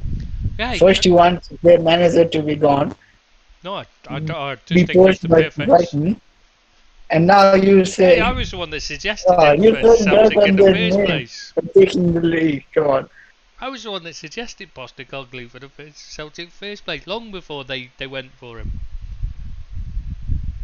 Before Rodgers left, I was saying he'd be good out there. It's kind of thing. So I reckon I can take the credit for them choosing him in the first place, because obviously they must listen to us as well, because we know Todd Bowley does now, don't we? Yeah, Todd Bowley listens to us and he reads our site as well. Yeah. First he sacks him and then he goes after Potter. Yeah, obviously he only reads the Ed's notes, because otherwise God, could you imagine the disaster if he read every?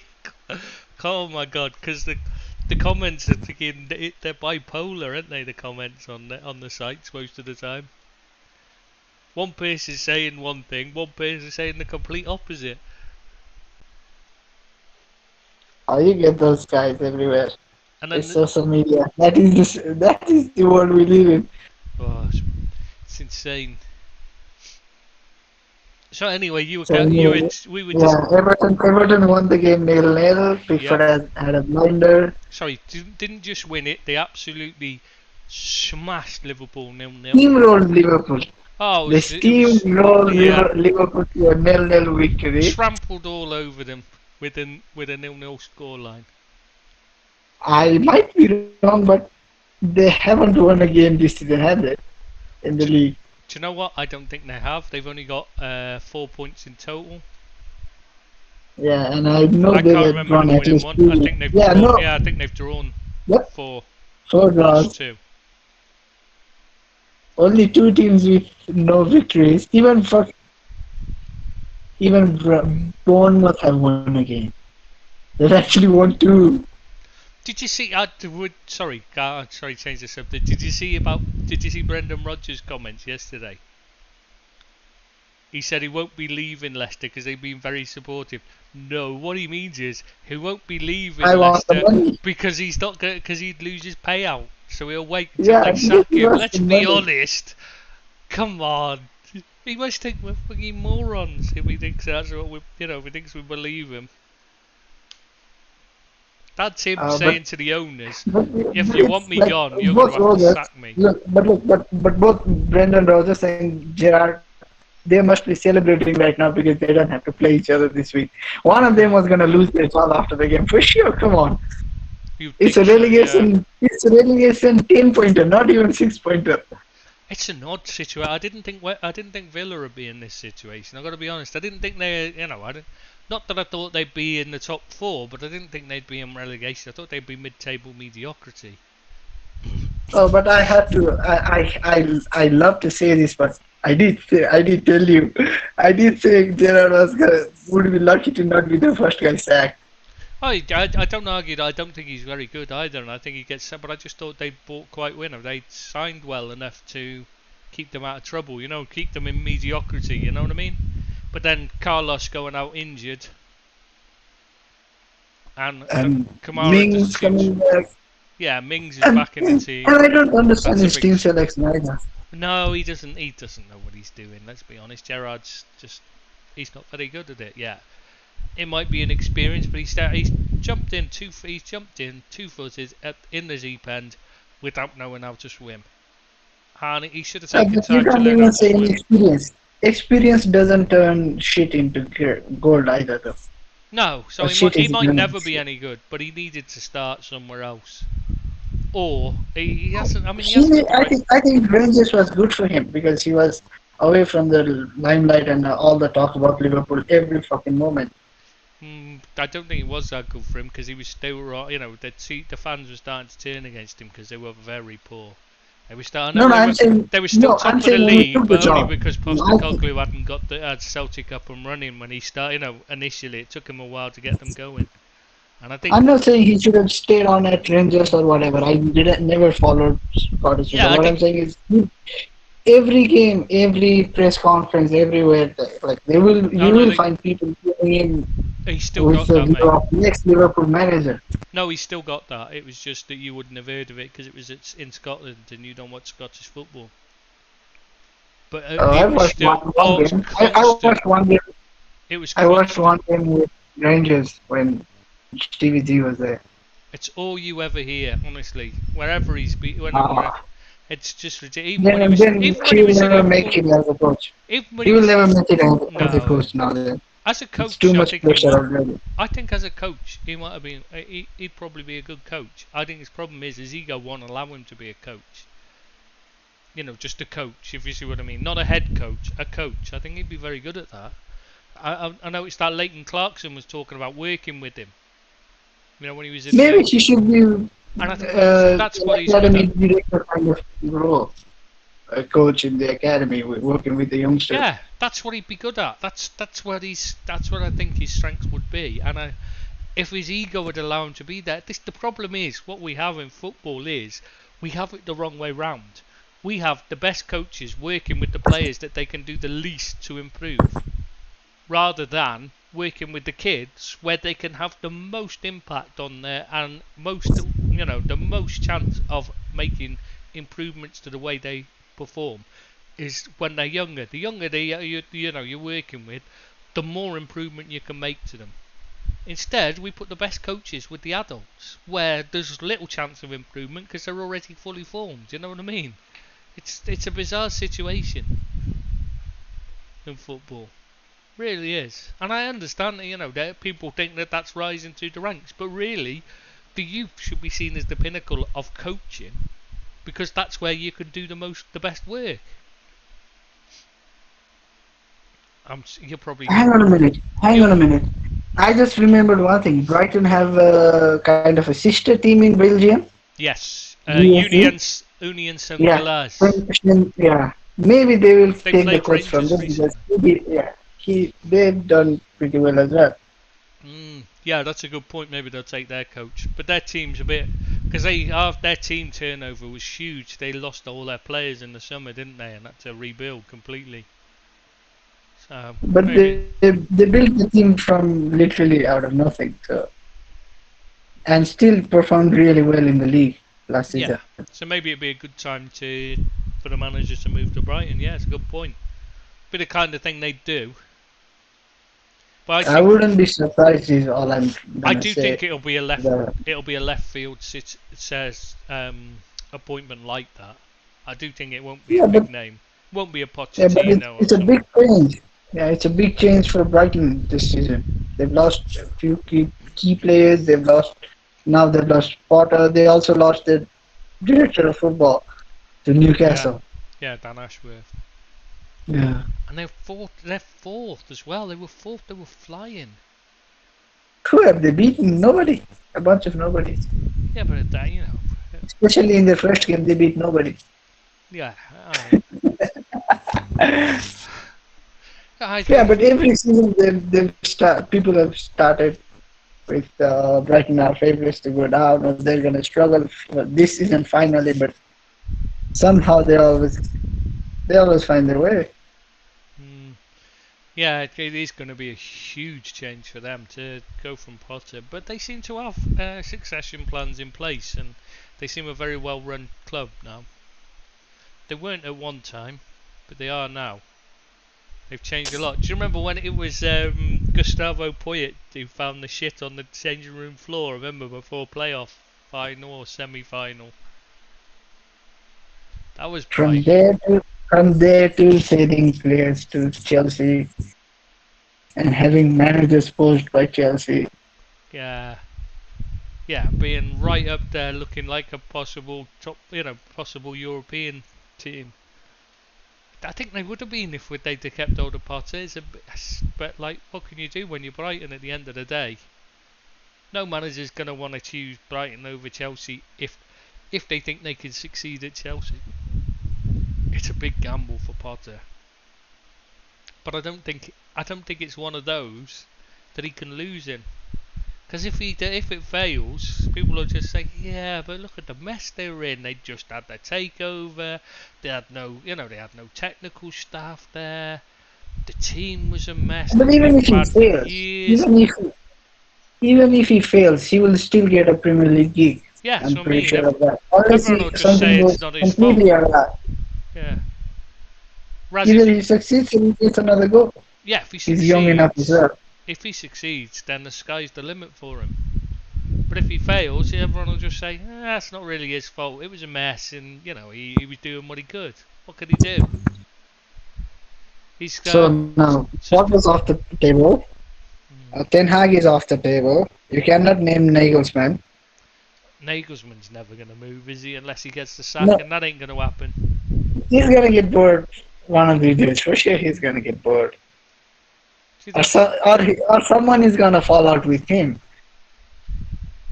Bayern Munich have a lot of friction in their boardroom most of the time anyway. Yeah, but I think they're all very much behind Nagelsmann. He's got what he wanted on the coaching ground, for instance. Now they are, but who knows in a few years' time. I'm saying those three are off the table. Yeah, that's what I mean. If I don't think they was Klopp, no, I'm asking you something. table If coaching. Klopp is gone, let's say if Klopp is gone tomorrow or end of this season or even next season, you can't have the three guys who I would have guessed would be in with a shout. Who would you go for as a Liverpool supporter? Who would you suggest to replace Klopp this season? End of this season, his contract is only till the end of next season, right? 2024. I thought it was 2025. Whichever one it is. Right now, who would be the front runner? Because everybody's love child is a failure. I wouldn't. Gerrard. No, everyone. The favourite was Linders. Everybody seems to want him, but I'm not keen on that idea. Oh, I would be happy if that happened. Yeah, I bet you would, because I don't see him as anywhere near the right man. You know what? I can't think. I see they're talking about Lallana taking over as interim coach at Brighton. Why? Wow. Is he even retired? Or are they going down the player coach route? Come on, they have No, he about hasn't, 2 but- weeks to sort out the mess. Come on. Do you know what? I don't know if it was. If he went, who was. Oh, no. Actually, I think you have to say it would be. What about Rose? He's not really done enough. Rosa just went to Leipzig. You can't take his name now. Come on. I was going to say something. I've forgotten who was. Tedesco is too negative. No, I'll give you. Tedesco is too negative, and No. he seems to fall out with people a lot. No, the one I was thinking of is how's Xabi Alonso getting on? He's still the coach at Sociedad's under 18, maybe, or maybe even Yeah. younger. But That's what I mean. yeah, he's he's not- working with the academy. Yeah, because he's chosen to. Sociedad Academy. They asked. He's Yeah. been offered better jobs, and he said no. He's happy. He wants to work. He wants to learn his job first. But I think somewhere like Xabi Alonso would be much better. He's not got the ego of Gerrard, for starters. You know what I mean? He's a humble man. and he is a smarter player. I don't. much more intelligent. Without having seen how he actually gets on, I still don't trust Leighton Clark's words on Gerrard being a very good coach. Really? But he just never came across as being that bright of a player. He was more of an English player, and by that I mean like pace, power, passion, and all those things. Well, no, I'm not saying. that's not what he worked with on him. You've obviously not read. I'm saying, You obviously don't Yeah, I'm understand saying what without actually Clarkson's seeing- talking about. I'm saying Clarkson- without actually seeing him work, Gerrard. I'm not saying Clarkson was he's talking incredible. about- I'm just saying Clarkson was talking I'm about. not He saying scored a free kick. Alonso is a very nice guy Yes, when but- it comes to footballing brain. but I'm just saying, as a coach, Clarkson explained that Gerrard took him, worked with him specifically on one-to-one coaching on the free kicks, because he scored a cracking free kick, Leighton Clarkson, a great goal from long range as well, and basically he taught him striking technique and free kick taking, and he just worked with him one-on-one as extras after training with him to improve his technique, and that's what he was talking about. He was talking about the way he coached him and he worked with him. I know Gerrard's got an ego in front of the cameras and all that, and he can be a bit of a dick. I agree with that. I'm not saying he isn't, but when you're a coach and you're working with people one-on-one, as a person, he is a very personable man. He gets on with most people. He's not. The public face you see is not what he's like behind the scenes, really. You know what I mean? And I think that's the problem, is that he's bit too much of a. He's too much of a. He changes for the cameras. He should be himself. In which case he'd be fine. You know what I mean? He put the ego aside and just be him. He'd be fine as a head coach, but he's not. He can't. I don't think he can do that. The ego jumps in and he has to be the centre of attention. You know what I mean? It's all about him, and he doesn't. and I don't think he could. I don't think that suits Liverpool. You look at the men that have had success at Liverpool. People will say Shankly was a huge ego, but he's not really. You know, yes, he made these great speeches and all this, but it was always about the team. It was always about what other people provided. It was never Shankly did this. It was never about how he was great, was it? It was always about how Liverpool was great, or his staff were great, or his players were great. It was never about Shankly. Whereas Gerrard is very much, it's about him. And I think Alonso's very like Shankly and Klopp and Paisley, where it's about the team. The team's great, not I am. They are. You know what I mean? And I think that's what Liverpool need. Some clubs, you need a figurehead who takes it on. Like Forest, Clough was great for them because it was all about him. You know what I mean? And he could lead, he could inspire them by sheer weight of personality. You know what I mean? We don't even have to look back at Nottingham Forest, even Man United. Man United, yeah, with Ferguson, another one. Alex Ferguson, maybe he wouldn't have succeeded at some other. I'm sure he wouldn't have succeeded at Real Madrid, for example. No, he wouldn't. To the You're level right. he did at Man United. No, definitely. And it's not that he's a bad coach. It's just that everybody Some needs the coaches right have- environment around them to be a success. Chelsea You first have time to with suit Jose the club. Mourinho. It would Conte would be a terrible fit at Man City, but he Yeah. was brilliant for Chelsea. Yeah. He's doing a good job at Spurs. Like some clubs, they just are different to other Yeah, clubs. well, every club's got its own personality, its own needs, and its own wants, and its own desires, and you have to fit the coach to the club. And I think that's always been the way, and that's why I looked at, you know, when before Klopp came in and we were talking about who should take over, you know, who should be the new coach. It was always, for me, it had to be Klopp, because he was the man that fitted Liverpool absolutely perfectly. Everything you see about him, read about him, everything he says, everything he does, he just screams Liverpool manager. He is exactly what you'd want if you said, you wrote down all the things you want in a Liverpool, you know, need in a Liverpool manager to be a success at Liverpool. Klopp's got them. He was it. There was no other choice for me. I could see. I don't see another one like that out there, which is why I'd say maybe it's going to have to be taking a chance on someone like Xabi Alonso. And I don't normally like going down The the guy I ex-player just route. sorted out. The guy at Sporting CP, Ruben Amorim. Yeah, Ruben Amorim was the other one I was considering, but I don't know enough about him yet to, you know what I mean? I don't get to watch enough Portuguese football to know. He does seem like Yeah, the I one. don't He'd either. be the one. I don't either, but he has a lot of qualities that Klopp had before. Yes, he does the same have. reputation. That's exactly what I was thinking. He was the other one I looked at. But he wasn't really expensive, didn't they? Pay a lot of money to get him, if I remember right. I think he might be like at least in the top 3 most expensive coaches. I'm sure he is And as yeah, well. people they get and yes, even coaches can cost a lot of money. Yeah, well, Julian Nagelsmann's the most expensive, and he costs what? Yeah, What did he cost? 20 million. was it 20 or euros. 40? Yeah, somewhere I mean, around that. Brighton, Chelsea just paid like £50 million for Potter, didn't they? And Real Madrid So yeah, I paid. think it might move Where is he? Ruben Amorim Oh paid my down. God. I think he cost about No, 10. he's sixth. He's behind Brendan Rodgers. Brendan Rodgers cost. What? He cost less than Brendan Mhm. Rodgers, but for Sporting, I'm sure he cost around 10. yeah, He was 10, a 10 million league player for euros. sure. 10 million euros. Yeah. Yeah, I was just looking. I just remembered he was quite expensive. I found a thing. Yeah, Brendan Rodgers is twice in the top 10. I mean, that's shocking.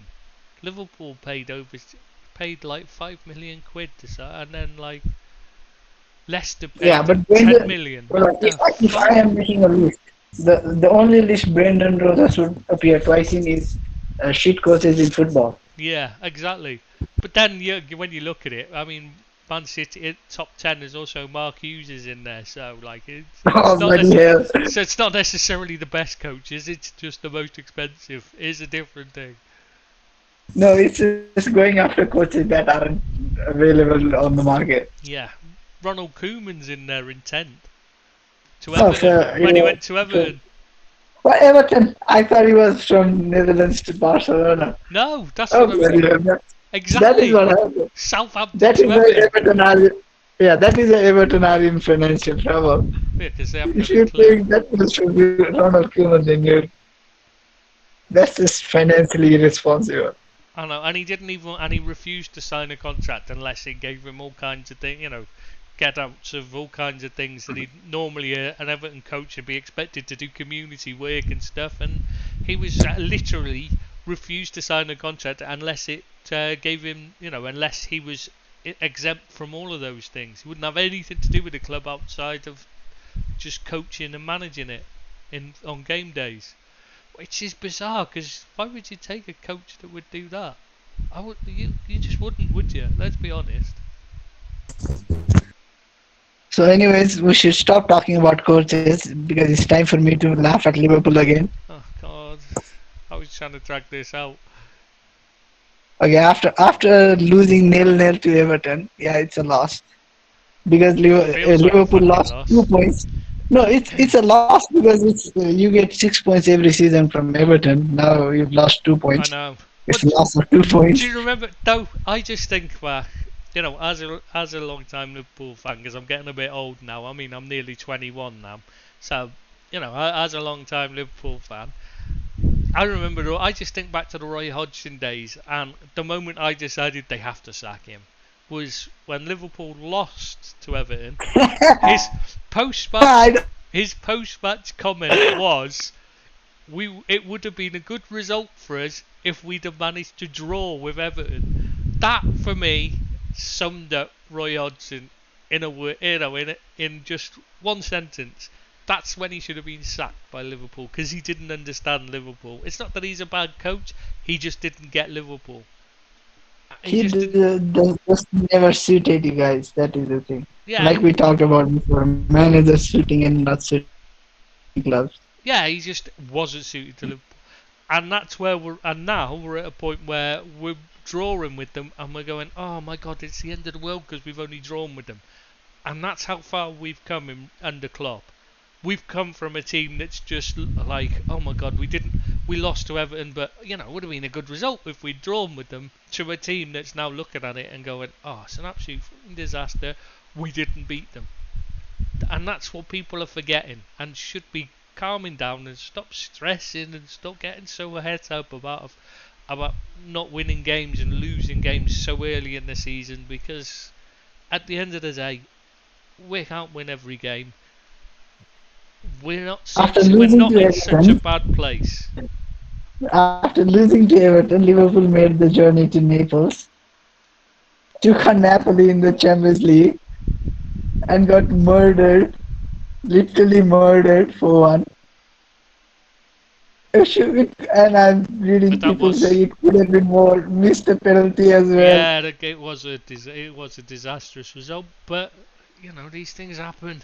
At the end of the day, we've had quite a few of these kind of, even under Klopp, we've had quite a few of these where you're thinking, Jesus, we've been mauled. We've had them against teams like Portuguese teams, and that we seem to have and Aston Villa as well. Aston Villa 7-2. Yeah, exactly. Never forget.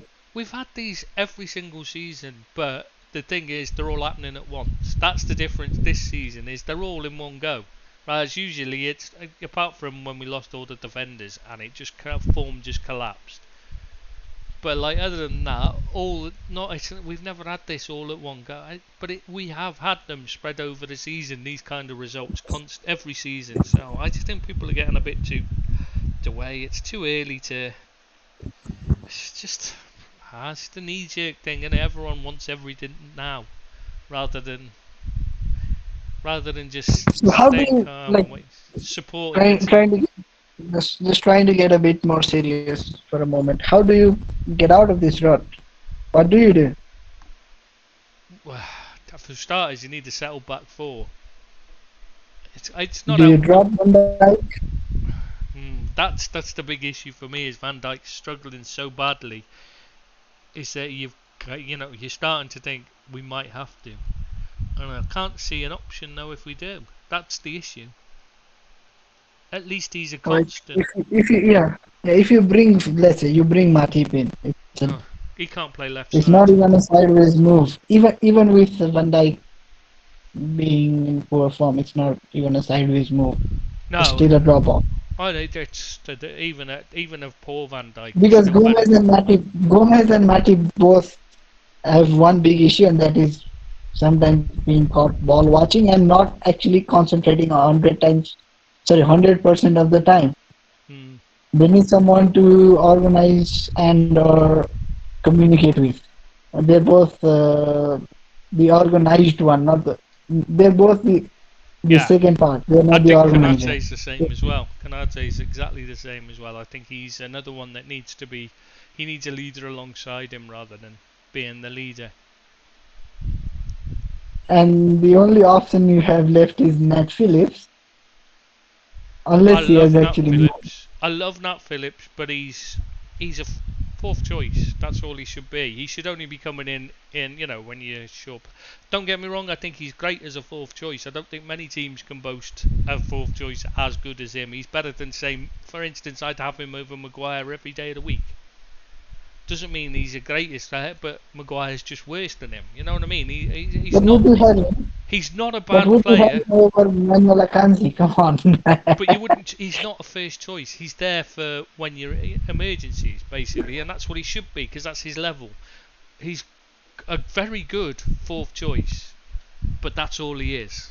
You know what I mean? And so no, I wouldn't put him in. It's got to be, for me, you've got to get Van Dijk playing alongside somebody regularly, and you need them both to stay fit.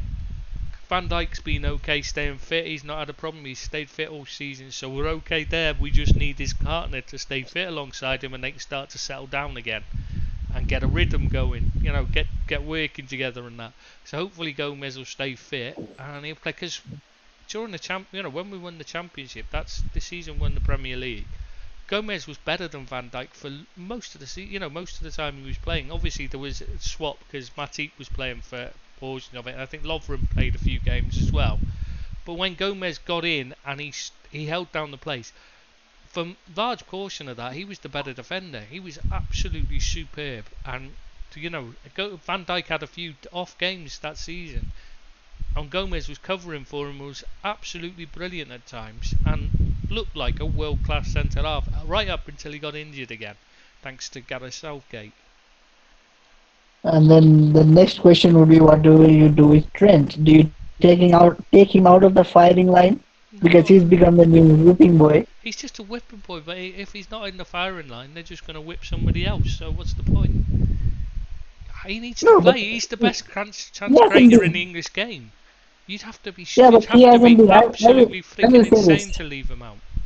I'll say he hasn't been the same defender this season. I don't know about last season. You go back he hasn't been the same defender. What you do, you never take with a player when it's this kind of thing. When it's just a player that's when the people are on their back, it says that you don't take any notice of what's going on.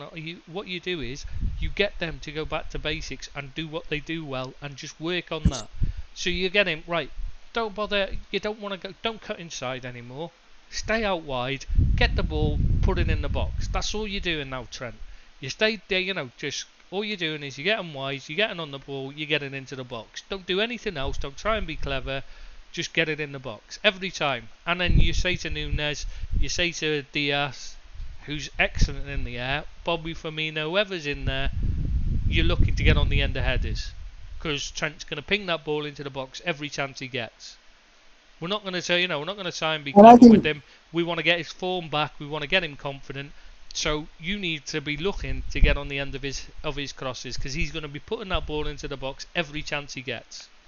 And that's it. You just go back to whenever a player is struggling for form, you don't have to change everything. What you do is you just go back to do it. Say to them, right, this is what you do well. Let's do that. Only do that. Forget all the clever stuff, all the tactical tweaks and all that. You just rip them up and put them aside till you just get the player playing well at the things he knows he's good at, the things he knows he's particularly strong in, because that'll help his confidence. Because he'll feel more confident because he knows he's particularly good at these things, so he can feel more confident doing them. And then when he's doing them, and he'll keep doing them, and his confidence will grow again because he's doing things he's good at and he's doing them well. And then his confidence will come back, and then you can start tweaking it again. But personally, I think it's going to be a perennial issue.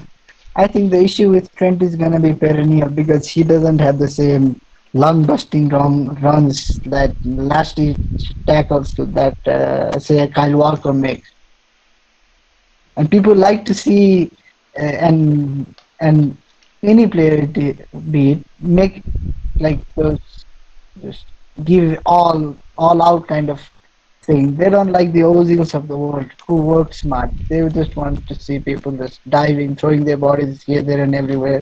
Yeah, yeah, That is the biggest issue in the English game. yeah. That's always going to be a problem for Trent because he doesn't look like he's killing himself every game. Even if he's given his best, he's never gonna be anything other than a whipping boy. I think, unfortunately.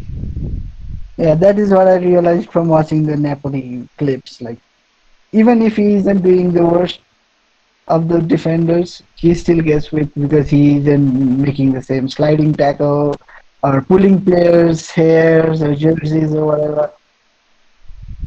So I think it's gonna be a perennial issue for him. And full disclosure, I freaking enjoy watching him play.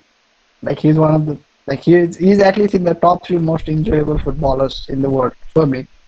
Mm. Up there with De Bruyne. Yeah, he's good But to watch. so elegant and all, but I think it's gonna be an issue for him forever. Unless yeah, he moves exactly. abroad. Unless he moves abroad, Yeah, because that is the most important thing for English football and English media. You have to be seen as giving your everything. see, I don't Even think if it's. if I don't you're think the it's the one making football. the It's the mistake. media. They make the whipping boys because they choose to pick on someone, and then the fans get on their back because they think they only spot the things that the media point out. The media set an agenda. It's always been the way. Always been the way in England. Yeah, fair enough. And I Maybe move if away would I be think the thing the he's only got saving the grace thing for it. he's got against him as well is I'm not trying, I don't want to turn this into a race thing, but is the fact that the colour of his skin is a problem because let's face it, the English media is extremely racist, and he's always going to be a target because of the colour of his skin. You only have to look at the way Raheem Sterling is being treated and the lies that have been put out in the media about him to see, that, and it's not because it's whereas you look at the treatment of Grealish, who's a constant problem, and is up to, Ross Barkley, always up to no good off the pitch, but neither of them have had anything like the problems in the media that Raheem Sterling has had, who's never been in any trouble. Oh, he's a darling. Really, he's a media darling. Even now he is. Yeah, Even now exactly. he is. And but the only takeaway you can take, the only thing you can take from that is the colour of their skin's different, so they're viewed differently. It does seem that it might for people on the out, they might disagree with me, but I truly believe that it's just racism, and we've seen with the way the Brexit thing went, the way it was fought over, and that there is a real problem with racism in the UK, and the media are driving it, and I think Trent will always be in trouble. It doesn't matter what he does, he'll always be a target. The way he plays just makes it easier for them because they can they can blame it on that rather than the colour of his skin. It's the same with Rashford. Why is he the whipping boy at Man United? Why is he always the one that's targeted whenever they're having a bad run? It's always, he's not trying. That's all you ever hear.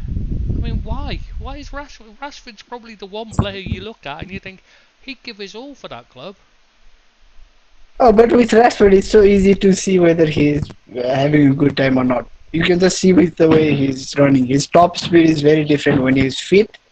If he is fast, then he's playing well. If he's not as fast, then he's not playing well. That's just easy. So easy to spot, but I understand what you're saying. It's not about him not trying though, which is what is immediately levelled at him.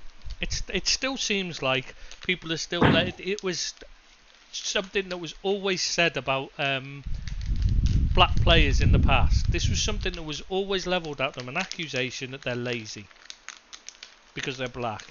That was something that was always said when I was a kid. I used to hear it all the time. It's something, black people are lazy. It's what you always used to hear. And it's like, what? What? Because their colour of their skin, because they've got black skin? That's not fucking true. It's nonsense. But that was something that was honestly said in the UK all the time.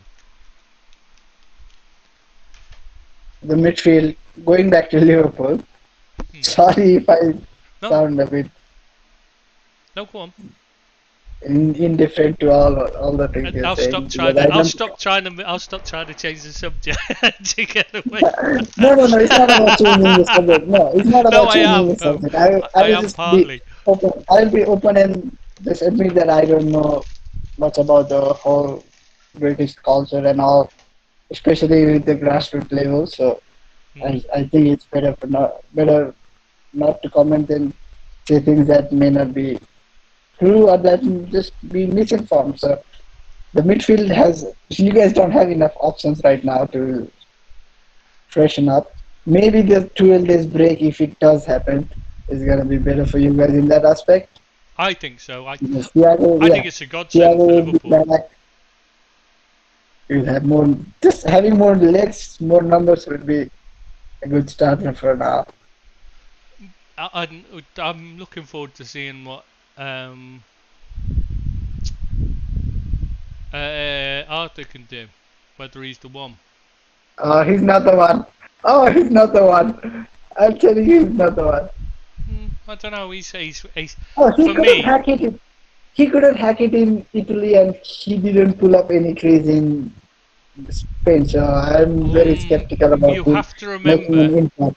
But you have to remember, when he went to Spain, he was brought in for one particular style of play, and then they changed manager to someone who didn't want to play the way he wanted to play and didn't have any interest in getting him in the team. Yeah, you but see what I mean? I'm skeptical. There was a lot of... Yeah, no, I fully understand that, but I'm just saying it's hard to say. It's hard to say whether it's here. You know, he didn't have the right platform to succeed. He went to Italy. When he was playing under Pirlo, he was excellent. But that's the only time that was when he succeeded, when Pirlo was giving him a platform to play.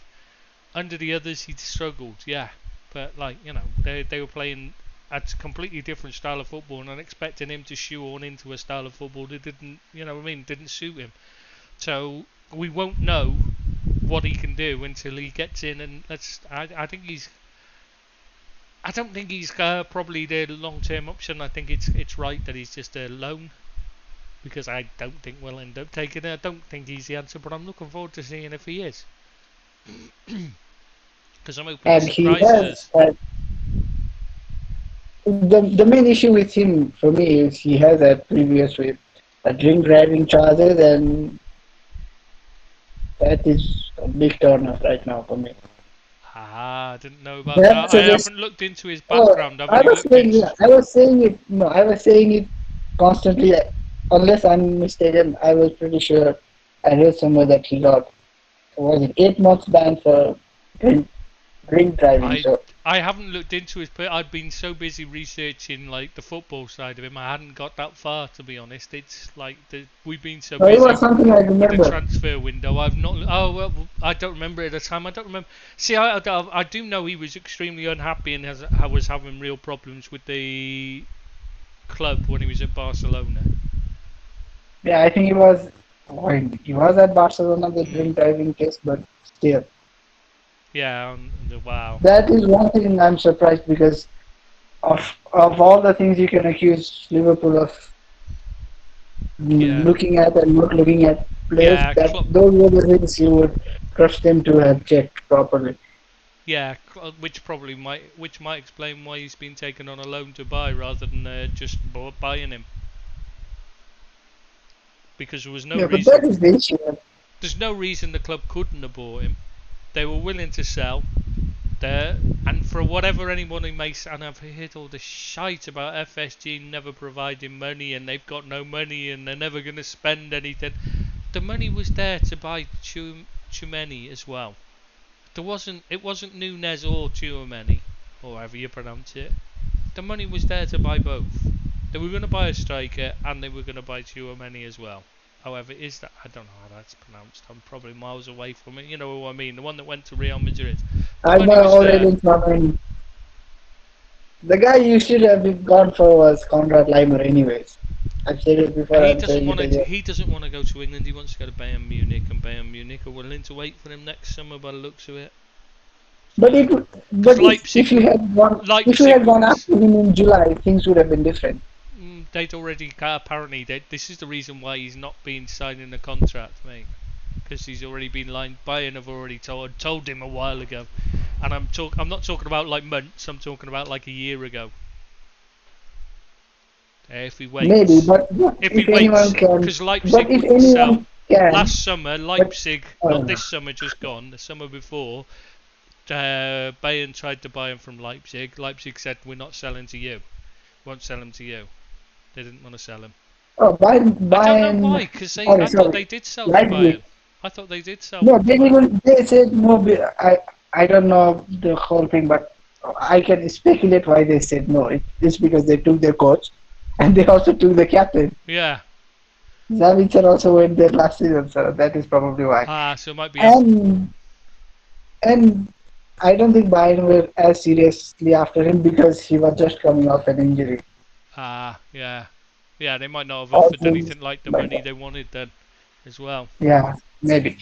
I don't know. I'm just saying that's what I've been told is that like the Bayern have basically told him over a year ago, we'll be in for you when you know they won't. So we tried to buy you, they won't sell you to us, so we'll come back. You know, Nagelsmann's basically told him, I'll come back for you. You know, if you let you run your contract down, we'll try again and buy you next summer, which is this summer just gone. You know, if they won't sell us to you, then we'll take you on. You know, we'll have you when your contract's up, no matter what. Because you know Nagelsmann loves him apparently. Why wouldn't he?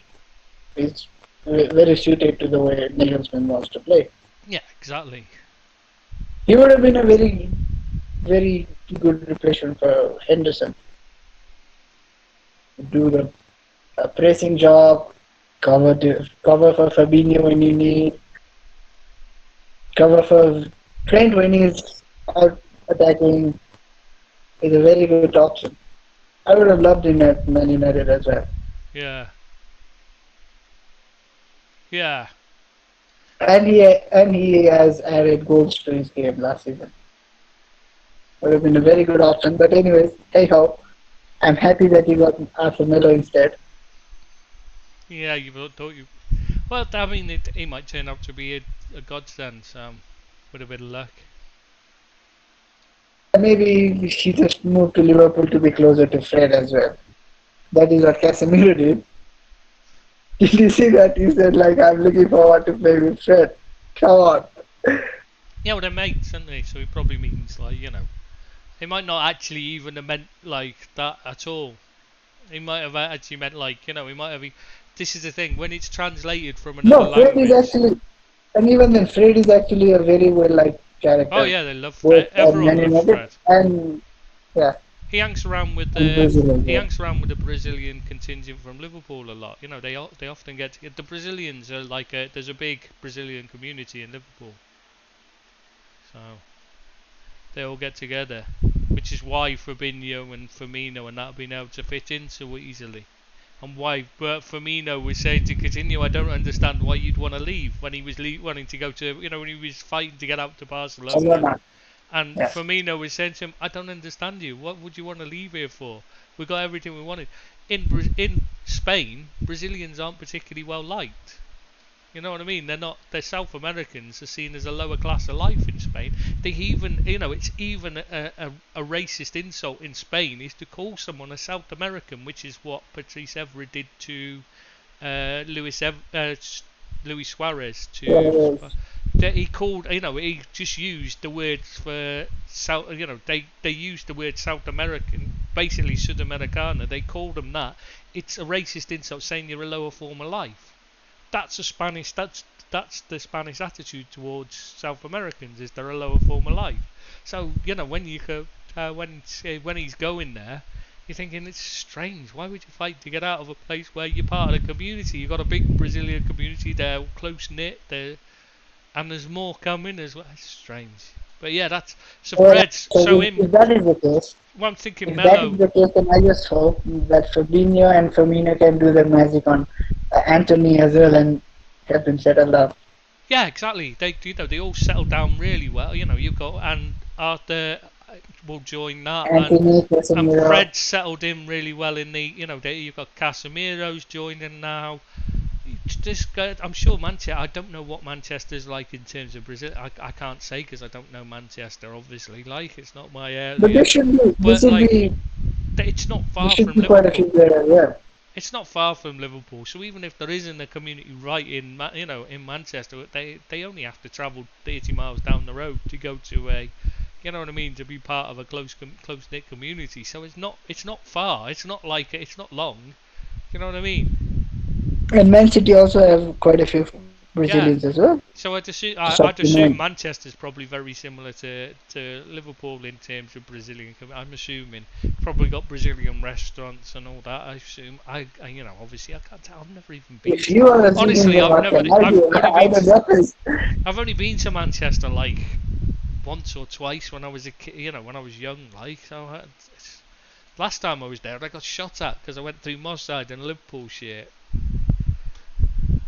That's so, which is where I think Man City's ground is, by the way. It's that area, but by Man City's ground. I got shot at because I was wearing a Liverpool shirt. I didn't actually. To be fair, I didn't know we were going to Manchester. It was years ago. I was a kid. I was DJing at the time. We used to do DJing like hip hop, rap music, and you had to. You could only get the records. It was always import only. It was really difficult to get like a lot of the records. And we went to they said to us, we'll go to I know where there's a great music store. You know what I mean? It's got great imports. We'll go there. And so we gone in the car there. I didn't know it was in Manchester until we got there. Nobody thought to say, oh, you might want to change your shirt before we go. Nobody thought, because we were just thinking of, you know what I mean? It just never occurred to us that people might be walking around in England wearing guns on their show. Because at the time it was the fashion in Moss Side was to do up your holsters, you know what I mean? So I don't know what it's like now. I'm assuming it's much nicer now because it's supposed to have been improved, and City have apparently spent a lot of money improving the area, but it wasn't a nice area back then. And Liverpool's attack should be quite good.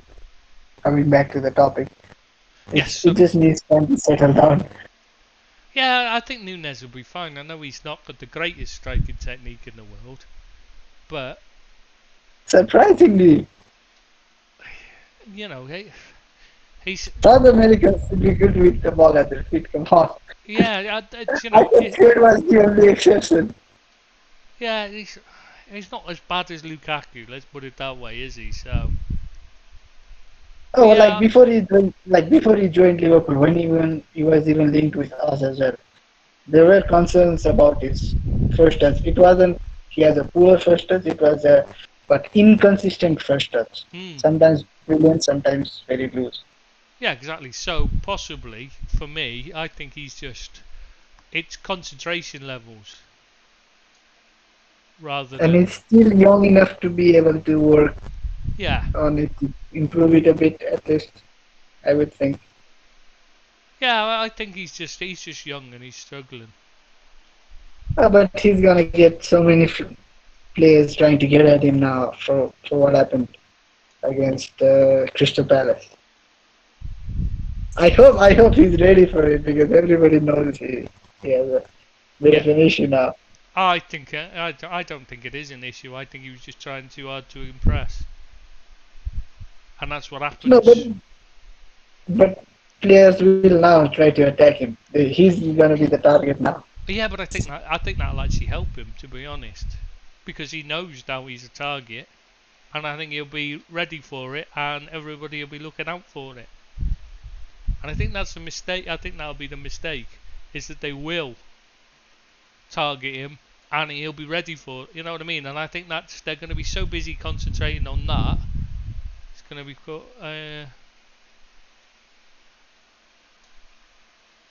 I thought there was some news on the game. They still haven't said whether they'd. Weekend games. Still waiting for it.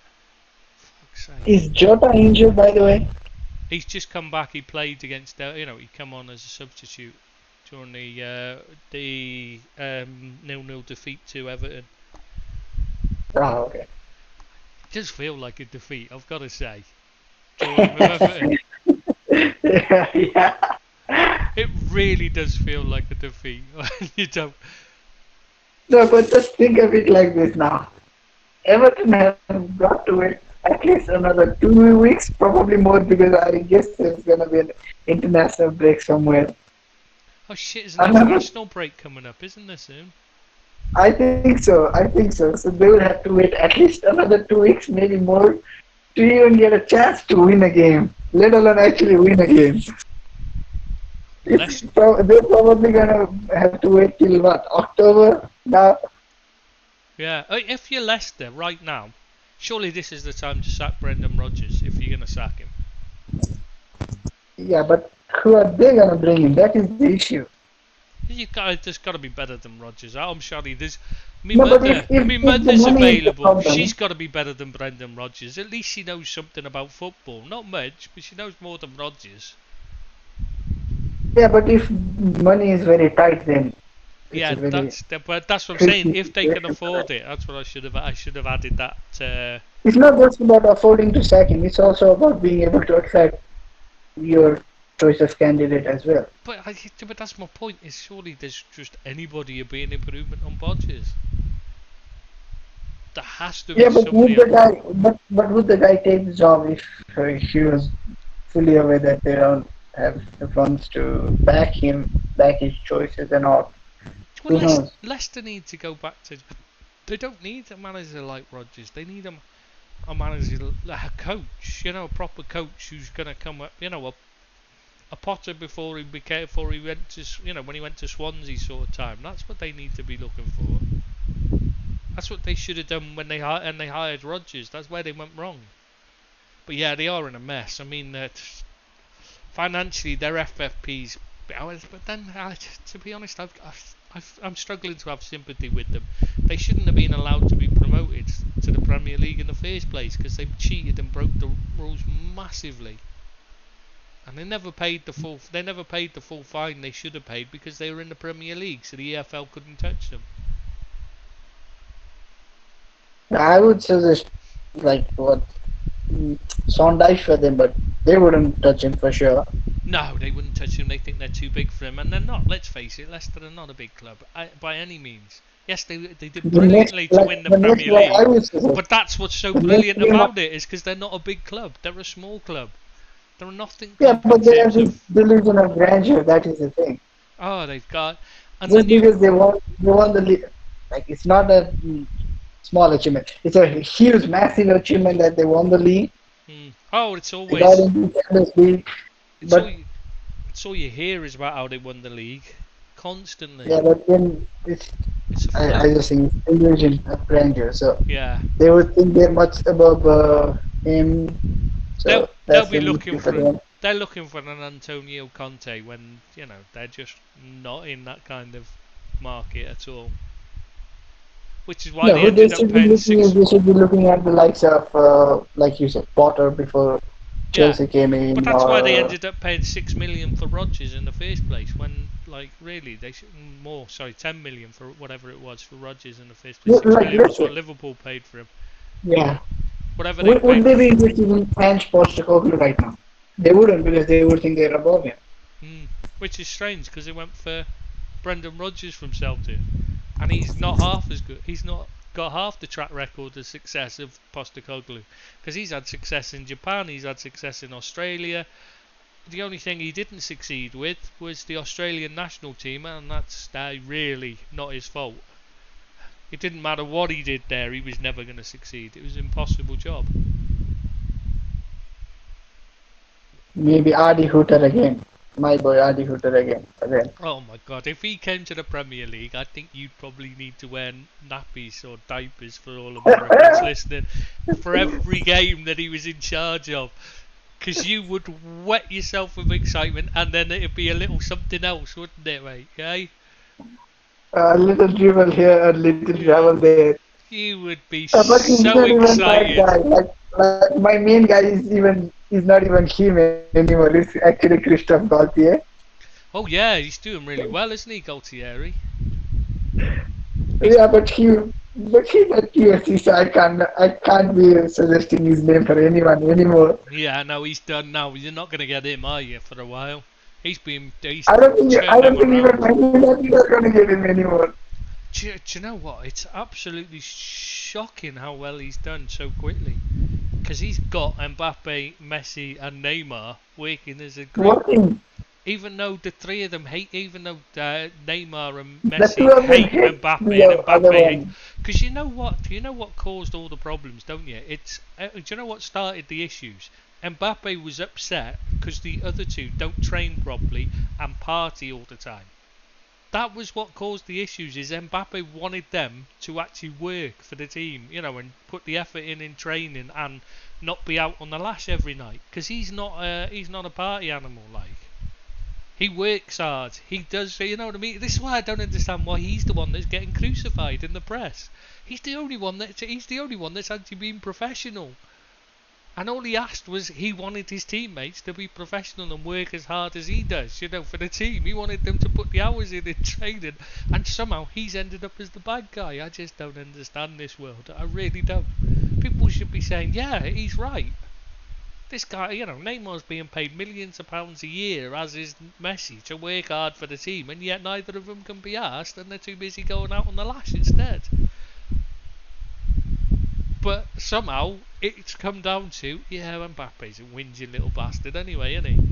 That's what seems to be the consensus. I don't understand this world, I really don't. If that was at Man United, those three, and that was happening there, what would you say? Whose side would you be on? Well, regardless of their lifestyle, even just for the club itself, it has to be Mbappe. He's younger, he's French, he's getting into his prime. Everything just favors Mbappe. Yeah, he's the key. He's everything that PSG need and desperately want. And they fought tooth and nail to keep him, so no Yeah. wonder they should be backing him. But having said that, I think it's time for us to say goodbye. See you next whenever, because it's not even next Thursday anymore for us. Yeah, we better. Yeah, because we've been at it 2 hours and we were only going to do a quick one, weren't we? So yeah, we better. Yeah, see you next time we are convenient. Yeah, we're sorry it's an odd time, but like you know, we'll obviously if you're listening to this later, it won't really matter because it's any time. And I bet like yeah, And nobody is listening to hopefully- it right now anyway. yeah, Billy's only gone on a short break, so he's only gone for like I think he said 4 days for. I think he just went. I think he's just gone away. He's just gone at that. I don't know if he's gone at the right time or not. Are the flight's being grounded? I just had a thought. We'll They won't have been, first will they? end the stream. Christ, that'd be Kill the just stream. just his luck if flights are grounded, wouldn't it? But anyway, yeah. So Yeah, he's- don't disclose where he's headed to before ending the stream. yeah. So he'll be back next week. Me and Seamus will obviously be here. By the way, did I tell you that my dad's got Irish citizenship now? So Yeah, you like did tell me. yeah, I didn't know if I had. I couldn't remember. But I'm gonna switch over to my phone. Oh shit, is Rob back? Should we go? Quick, let's go. No, he's not. Oh, they're alright. And Here's on my phone. so, I need to go yeah, open the shop. Yep. We can still continue talking. no, we'll just call it there. We'll see you hopefully next Thursday. It'll be next time. And thank you anybody that's listened. I don't know if anybody has, because well, I know somebody has, but I don't know if anybody's listened. But thank you anyone that's listened, and we'll see you hopefully next Thursday.